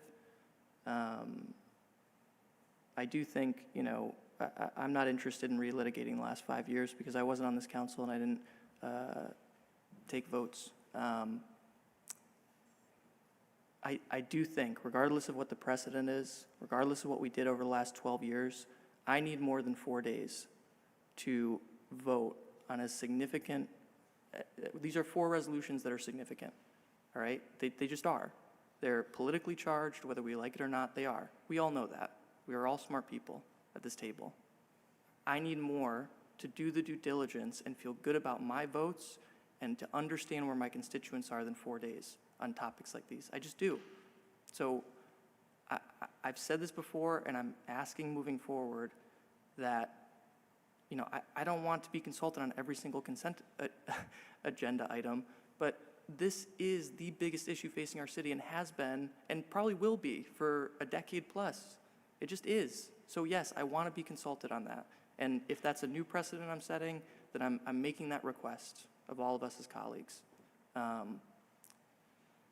So I just want to put that out there, because when I went and talked to my constituents and I talked to folks during the election, I actually heard from folks who said, Carter, I'm not going to vote for you. Carter, I'm going to vote for you. We're mad about 2020. We're not mad about whatever their position was. They said, I'm tired about talking about the number of officers, about the cap. I think the conversation's more nuanced than simply a number, the cap number. And that's all we've been hyper-focused on. So that's what I've heard for constituents. That's what I'm committed to doing moving forward. I hope that we can move forward in that direction as a city, as a council, as a community. Council President, how much time do I have left? A minute.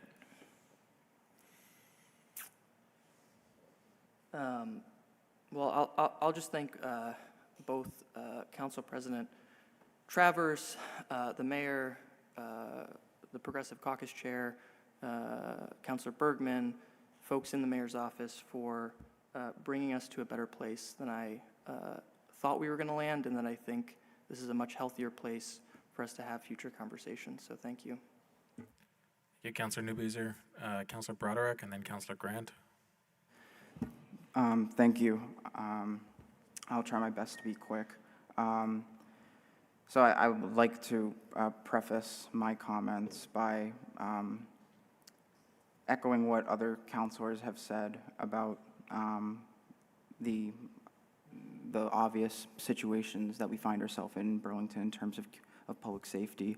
I personally have seen it for myself living in Ward 8. I've heard it from many constituents. I've been outside of my own ward interacting with folks who are dealing with this. I've interacted with groups of people who have just lost faith in our public safety apparatus. So I understand that. And we do need to take a look at what is happening with recruitment. Why is recruitment not happening here in Burlington? And I just cannot get past this idea that the problem with recruitment is that we have a cap of 87 officers when we don't even have 70. I just don't understand it. Why we are constantly bringing up the cap when we cannot even reach the cap. And this is a problem that police departments across the country are experiencing in terms of recruitment. It's not what we should be focusing on. We should be focusing on the root cause, recruitment. How do we change what the police department is doing in regards to recruitment? The cap is not it. And I would echo Councilor Newbeezer's point that I don't want to relitigate something that happened before I even lived in Burlington 4 years ago. But I just can't find myself going back to my constituents and saying that I voted yes on a resolution that makes a promise that I'm not sure is an empty promise or not. And I appreciate the work that both of our caucuses did in working on the previous resolution, which I supported, obviously, and getting us to a point where other folks here can come to agreements, but I just can't. I've seen the problems here in Burlington for myself firsthand, and this just is not the answer for me. Thank you. Thank you, Councilor Broderick. Councillor Grant, and then Councillor Litwin.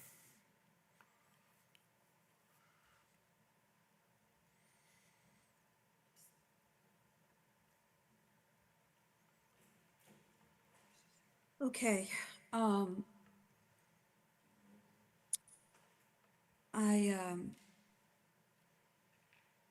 served on the special committee to review policing policies. I was police commissioner for almost 3 years, and then I ran for city council. Seen a lot.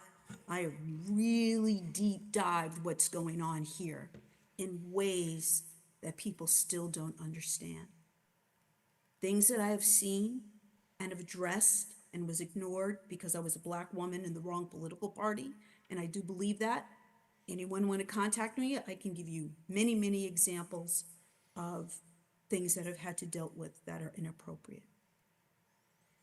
Things like the fact that the city council got into agreement, authorized bonuses, authorized new salaries. These are supposed to be motivation for people to apply here. And then we're not advertising the correct salary rate, things like that. And you wonder why people don't apply. And it took a while to get things corrected because I wasn't listened to. We know that we have one of the best contracts in the country, according to our police department. There was decisions made with regards to oversight and accountability. We did that. We did all of that. But we still didn't properly advertise, and we're still not properly advertising. We have no strategic social media plan to counteract the tens of thousands of negative impressions about our department. We cannot expect people to apply in that vacuum. We do not have a strategic digital advertising campaign for this department. I talked to the former human resources director about it. I've spoken to the chief about it. I've brought it up. And when I was a commissioner, I've brought it up as a counselor. I can't get anybody to deal with it. I am hoping now with a new mayor and a new advisor, we can move forward on this, because we live now in a digital age. And for those of us who are older, I'm not on social media every day, but I understand the importance when it comes to recruiting who we want to be police officers. How they look for jobs, how people look for jobs is online. So when people are looking online, especially a lateral transfer coming from someplace else, anyone moving from one state to another state, moving to a new employer, what do? You research them online.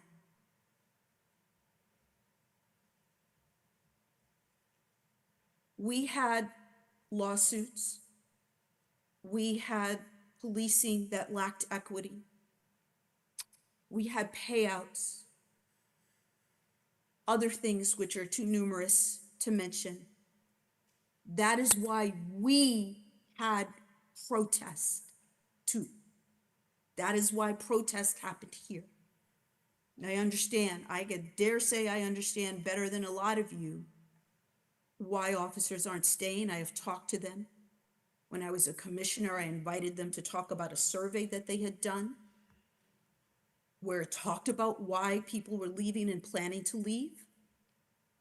I asked, what is our plan to address why this is happening? I was told, oh, why, you don't believe them? I never said I didn't believe them. I said we're not addressing why they were leaving. And they've been leaving for some time. That was established back in 2019 with data provided directly from the BPOA. So, we calling them liars? No.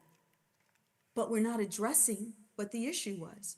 Now, because we were always allowed to hire, that camouflaged the constant turnover. In 2018, we hired 12 officers, but 18 left. That's based on reporting that we've received from the police chief.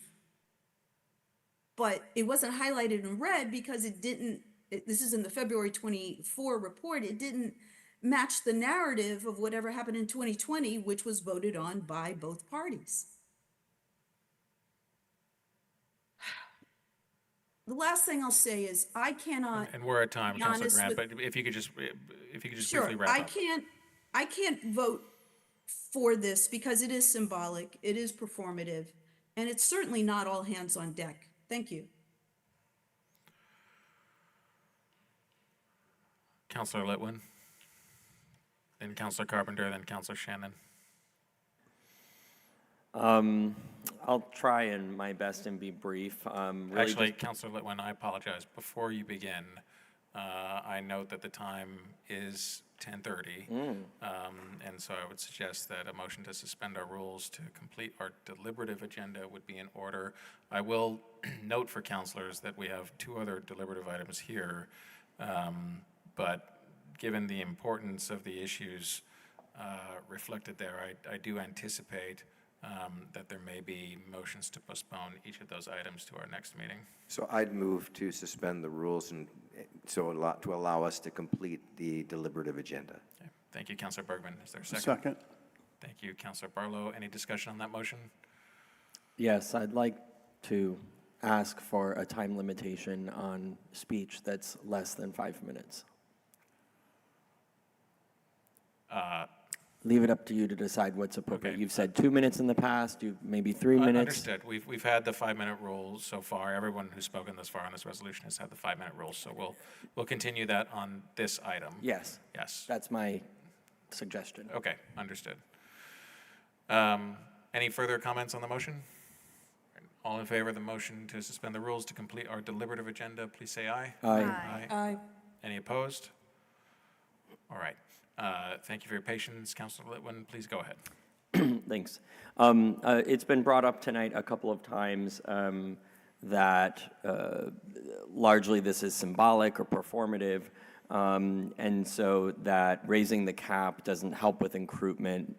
And so, I will just direct the public to read the statement on Friday from the Burlington Police Officers Association, which really explains, and I will quote, "The staffing recommendations from the CNA study were unfortunately used to impose our current cap of 87 officers, which is wholly inadequate to effectively serve the community of Burlington.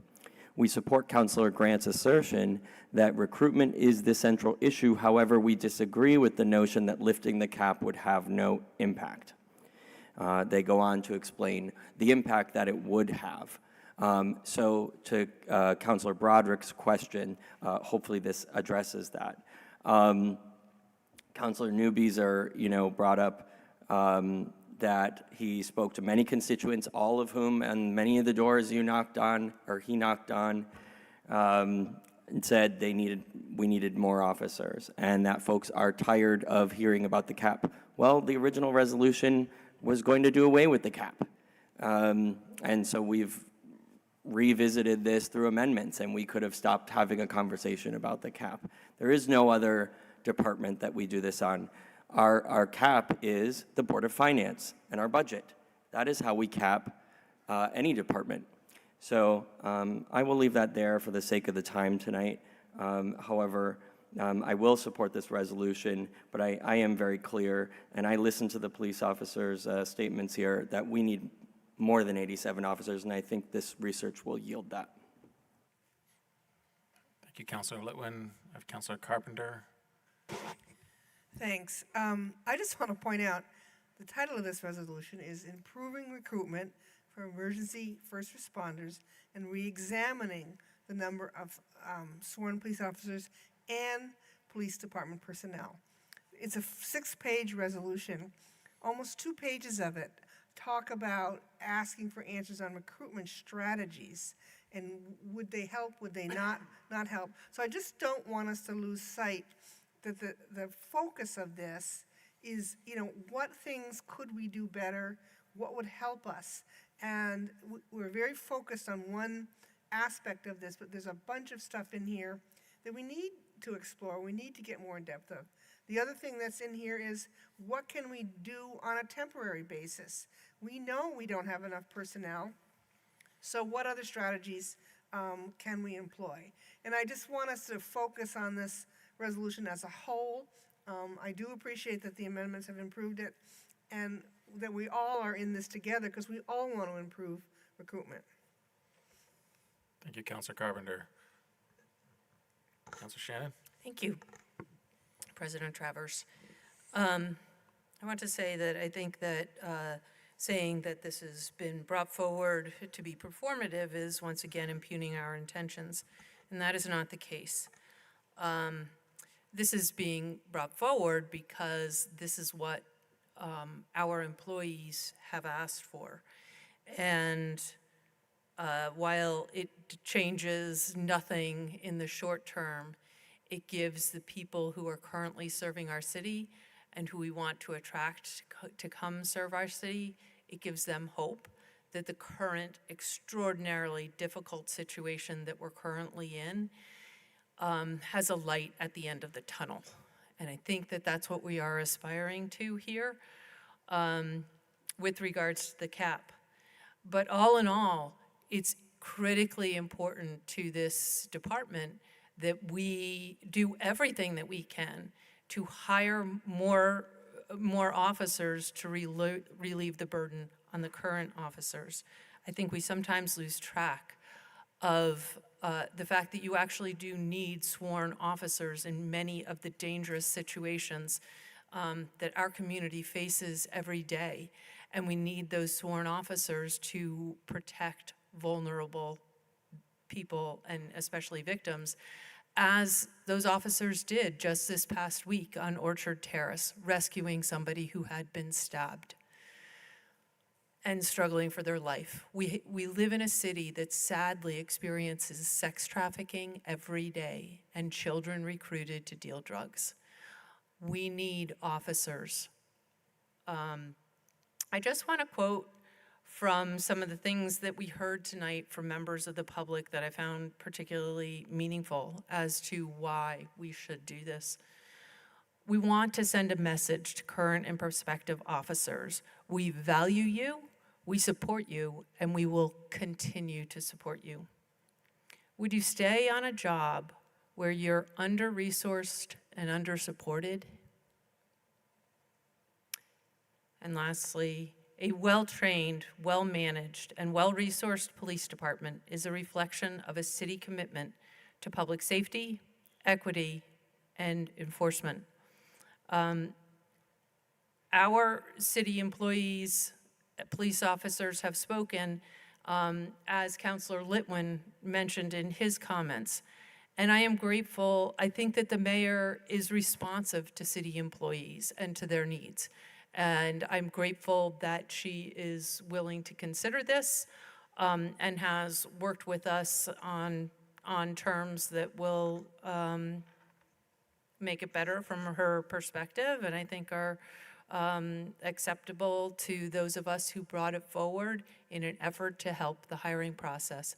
That is the purpose of this resolution. Thank you, Councilor Shannon. Does any other councilor wish to be recognized on this item? Councilor Barlow. Thank you, President Travers.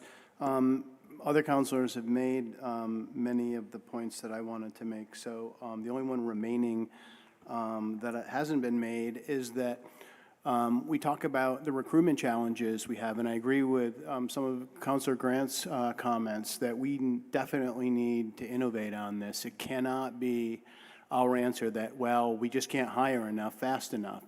We got to find a way to think outside the box on some of this, use some innovations that haven't been thought of yet, and figure a way to hire cops more quickly than we are currently able to do. Recruitment's our biggest hurdle right now, and the numbers this year are just dismal.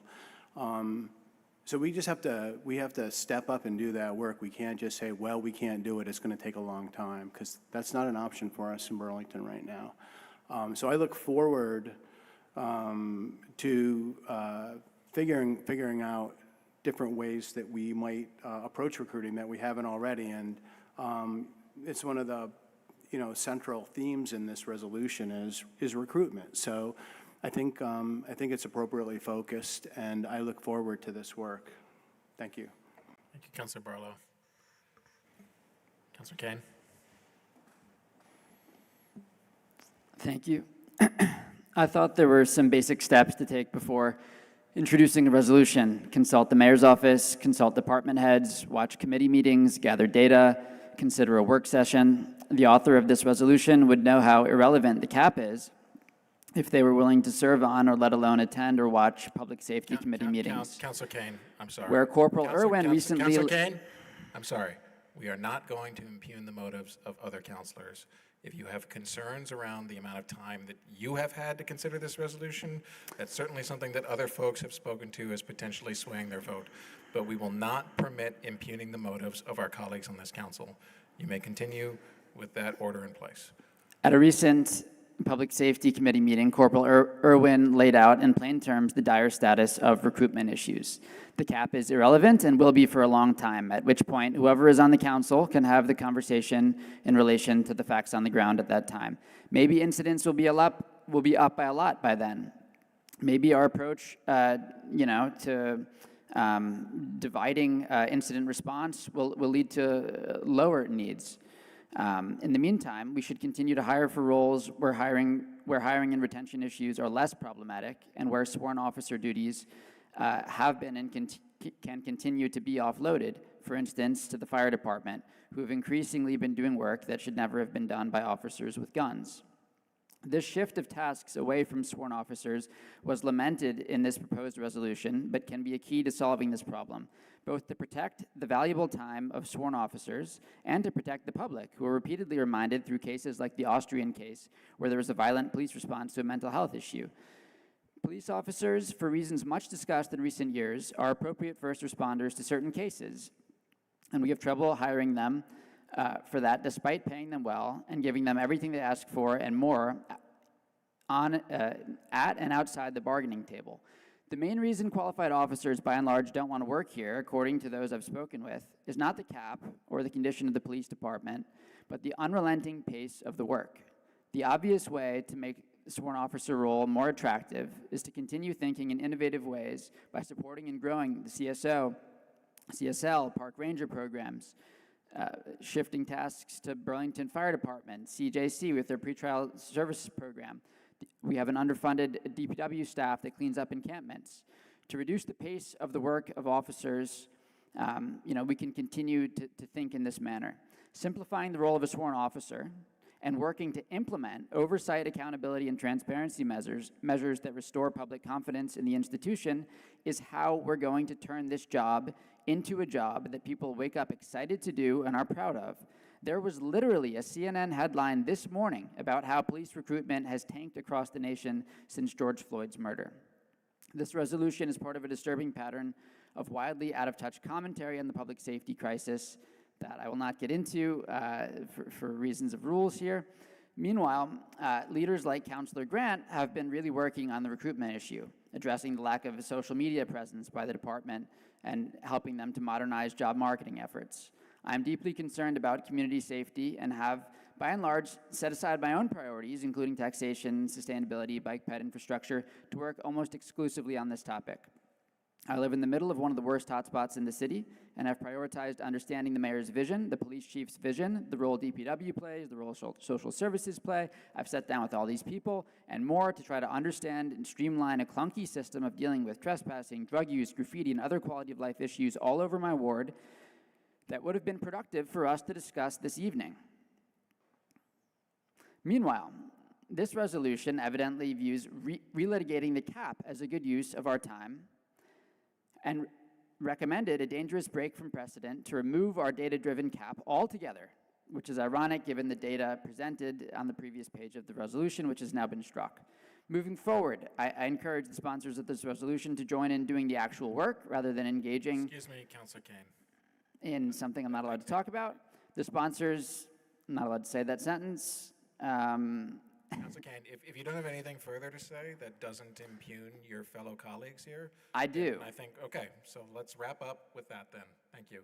I would much rather have the chief spend time this fall working on fixing a broken priority response plan than taking another stab at looking at cap issues. Thank you. Thank you. Councilor McKnight, you are the only councilor who has not spoken thus far, so we will end with you. So My personal philosophy of leadership has always been that when you're trying to improve something, we start looking for new ideas by asking the people who are actually doing the work, who are on the ground, looking at the situation that you're trying to improve. So for some of those who have suggested it may be confusing or irrelevant that we're talking about this cap, this proposal, while yes, it is symbolic in some ways, it takes the very concrete step of removing what has been clearly identified as a recruiting hurdle by the very people who work in the police department. So to me, that does not sound like something that is irrelevant. It's very relevant. On the topic of recruitment, as others have already spoken to, this resolution is mostly about recruitment. And as I've sat here and listened to some of the critiques of this resolution, it's almost like you're reading from the resolution, because many of the critiques are actually addressed in the very language of the resolution. We're going to look at potential negative impressions of our police department, as Councilor Grant mentioned. We're going to look at potentially having part-time roles, better attracting laterals, and so on and so forth. So, just one more note on the comments of process. If you're going to criticize this approach or think that we should be focusing on other topics that maybe you've been talking about with your constituents, or in all of the many lengthy discussions and important work that we're all doing around the city all the time, if you'd rather us spend our time elsewhere or think we're out of touch with these topics, if you feel your priorities are being ignored, I'd love to hear alternative suggestions, as in formal plans and resolutions. Every counselor here has the ability to bring forward a resolution. So bring it on. And I mean that in a friendly way. It really will take ideas from all of us to solve these problems. So let's hear the ideas. If you don't like these ones, what I always say is, if you're in a debate and you don't like the ideas being put forward, you have a responsibility to make an alternative suggestion. And I think we did some of that work tonight, and I'm proud that we were able to move a lot of this forward, but we're not done, and it's gonna take more. Thank you. Thank you, Councilor McKnight. If there is no one else in the queue on this item, then I think we will go to a vote. I believe we will need a roll call vote. So if the clerk could please call the roll. Councilor Barlow? Yes. Councilor Bergman? Yes. Councilor Broderick? No. Councilor Carpenter? Yes. Councilor Doherty? Yes. Councilor Grant? No. Councilor Kane? No. Councilor Litwin? Yes. Councilor McKnight? Yes. Councilor Newbeezer? Yes. Councilor Shannon? Yes. City Council President Travers? Yes. 9 ayes, 3 nays. With 9 ayes and 3 nays, the motion carries. There are 2 additional items on our deliberative agenda. As mentioned, given the time as well as the importance of the matters addressed, I anticipate, based on discussions leading up to now, that there may be a motion in order on each of these pieces to postpone the items until our next meeting. But on item 6.9, item 6.10, resolution, the establishment of a downtown public safety hub. Councilor Litwin, you are the main sponsor of this resolution, and I will first turn to you. I will have a motion to postpone, but I would like to make some comments first before Sure, some brief comments. I make that moment. Yeah. So it's been brought up, but I was fortunate enough to leave Red Square about 20 minutes prior to the horrific shooting. It's my understanding that on that night, only 7 officers were on duty. A Friday night, on the first weekend, we welcomed thousands of college students back to our city. I appreciate the chief's immediate response and the mayor's quick and smart follow-up actions to that event. And I also appreciate her office's communication yesterday on her administration's various efforts to address the public safety crisis at hand. One point in particular I'd like to point out is our shared interest and commitment to following the standards of the USDOJ by addressing hotspot criminal activity through increased police presence and visibility. My resolution cites several studies to that point, and I have approached this resolution with exactly that goal in mind. In addition, I view our public safety solutions through a multifaceted lens that allow us to elevate and provide space for our award-winning CRT, who are responding to overdoses and developing impactful relationships, to our CSLs, and to the Howard Center Street Outreach Team, who are conducting similar work through a holistic, health-centered lens. All of these folks and others are providing a wide variety of public safety services in all weather and all seasons. They need access to computers, bathrooms, and space to speak.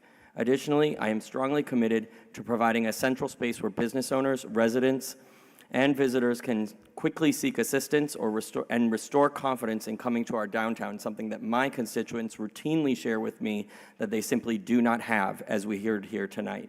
I provided for monies to hire a potential consultant if the feeling was that staff were not able to take on the bulk of the work, and an additional $20,000 for initial operating costs for a total of $50,000.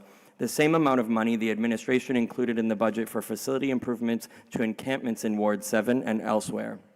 And to that regard, the Council Democrats were never consulted or informed on that policy, and subsequent... Councilor Litwin, I'm going to hold you to the... It was about consultation, and I believe that door's been opened. Well, So it was about let's collaborative let's consultation. continue on the substance. All right. So, in fact, I'll move on. As Councilor Kane said, something I can't say. I began working on this resolution months ago after attempting first to see if DPW could include such a plan in the Bank Cherry reconstruction project, which I also approached the largely supportive Church Street Marketplace Commission about. On July 22nd, I made a motion that failed 3-1 on the TOOC to earmark a portion of land swap deal money for the establishment of such a kiosk. Members of the downtown business community came and spoke in support of that effort.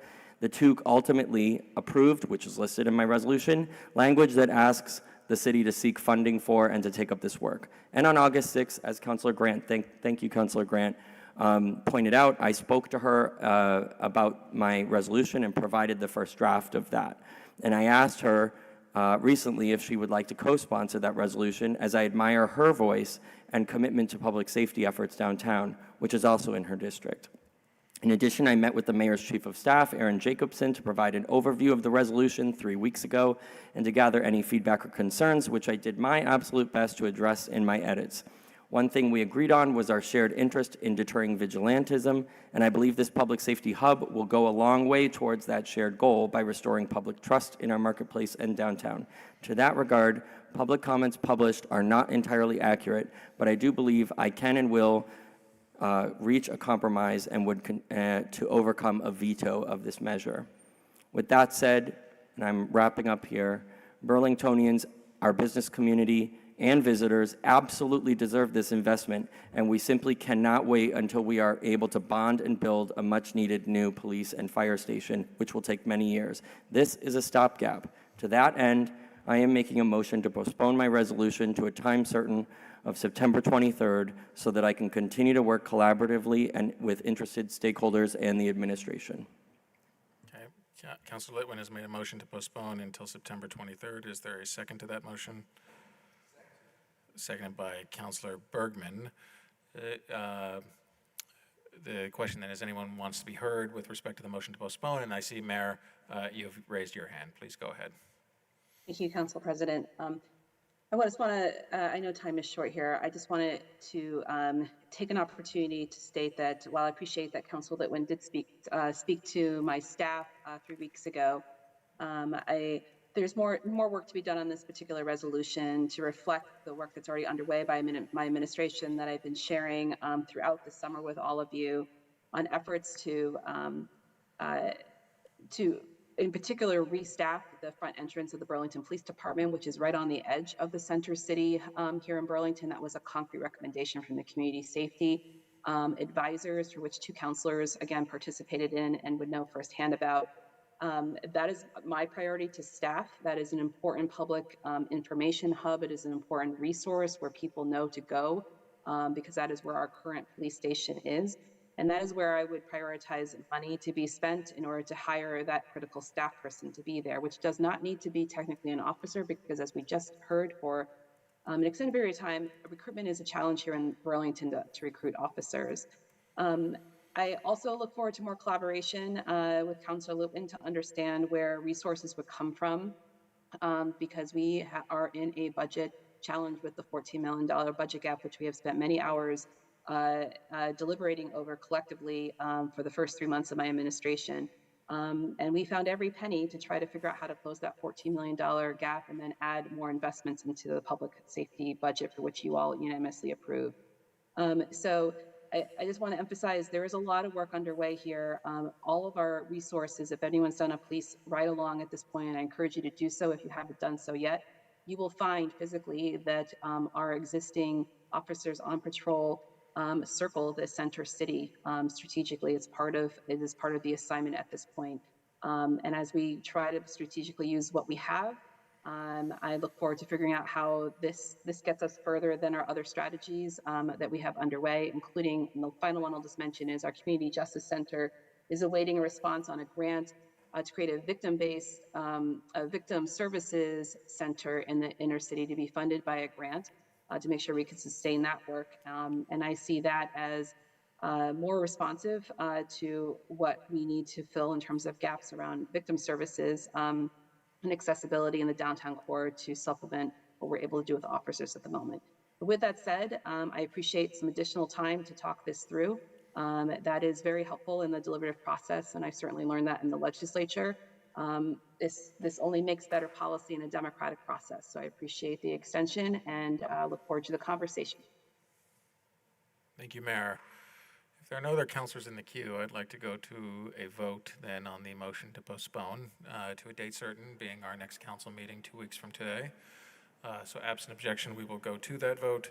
All in favor of the motion to postpone item 6.10 to a date certain of September 23rd, please say aye. Aye. Aye. Aye. Any opposed? That passes unanimously. Thank you, Councilor Litwin.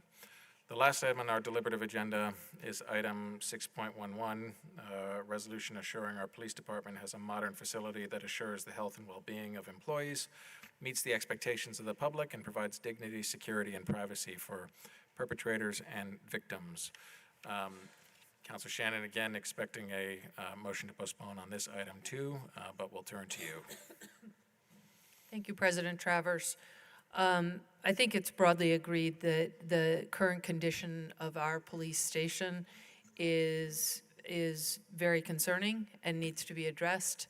I know that it has been raised with the mayor, and the mayor is working on addressing this. She had asked for more time and would prefer that we take this up at our September 23rd meeting.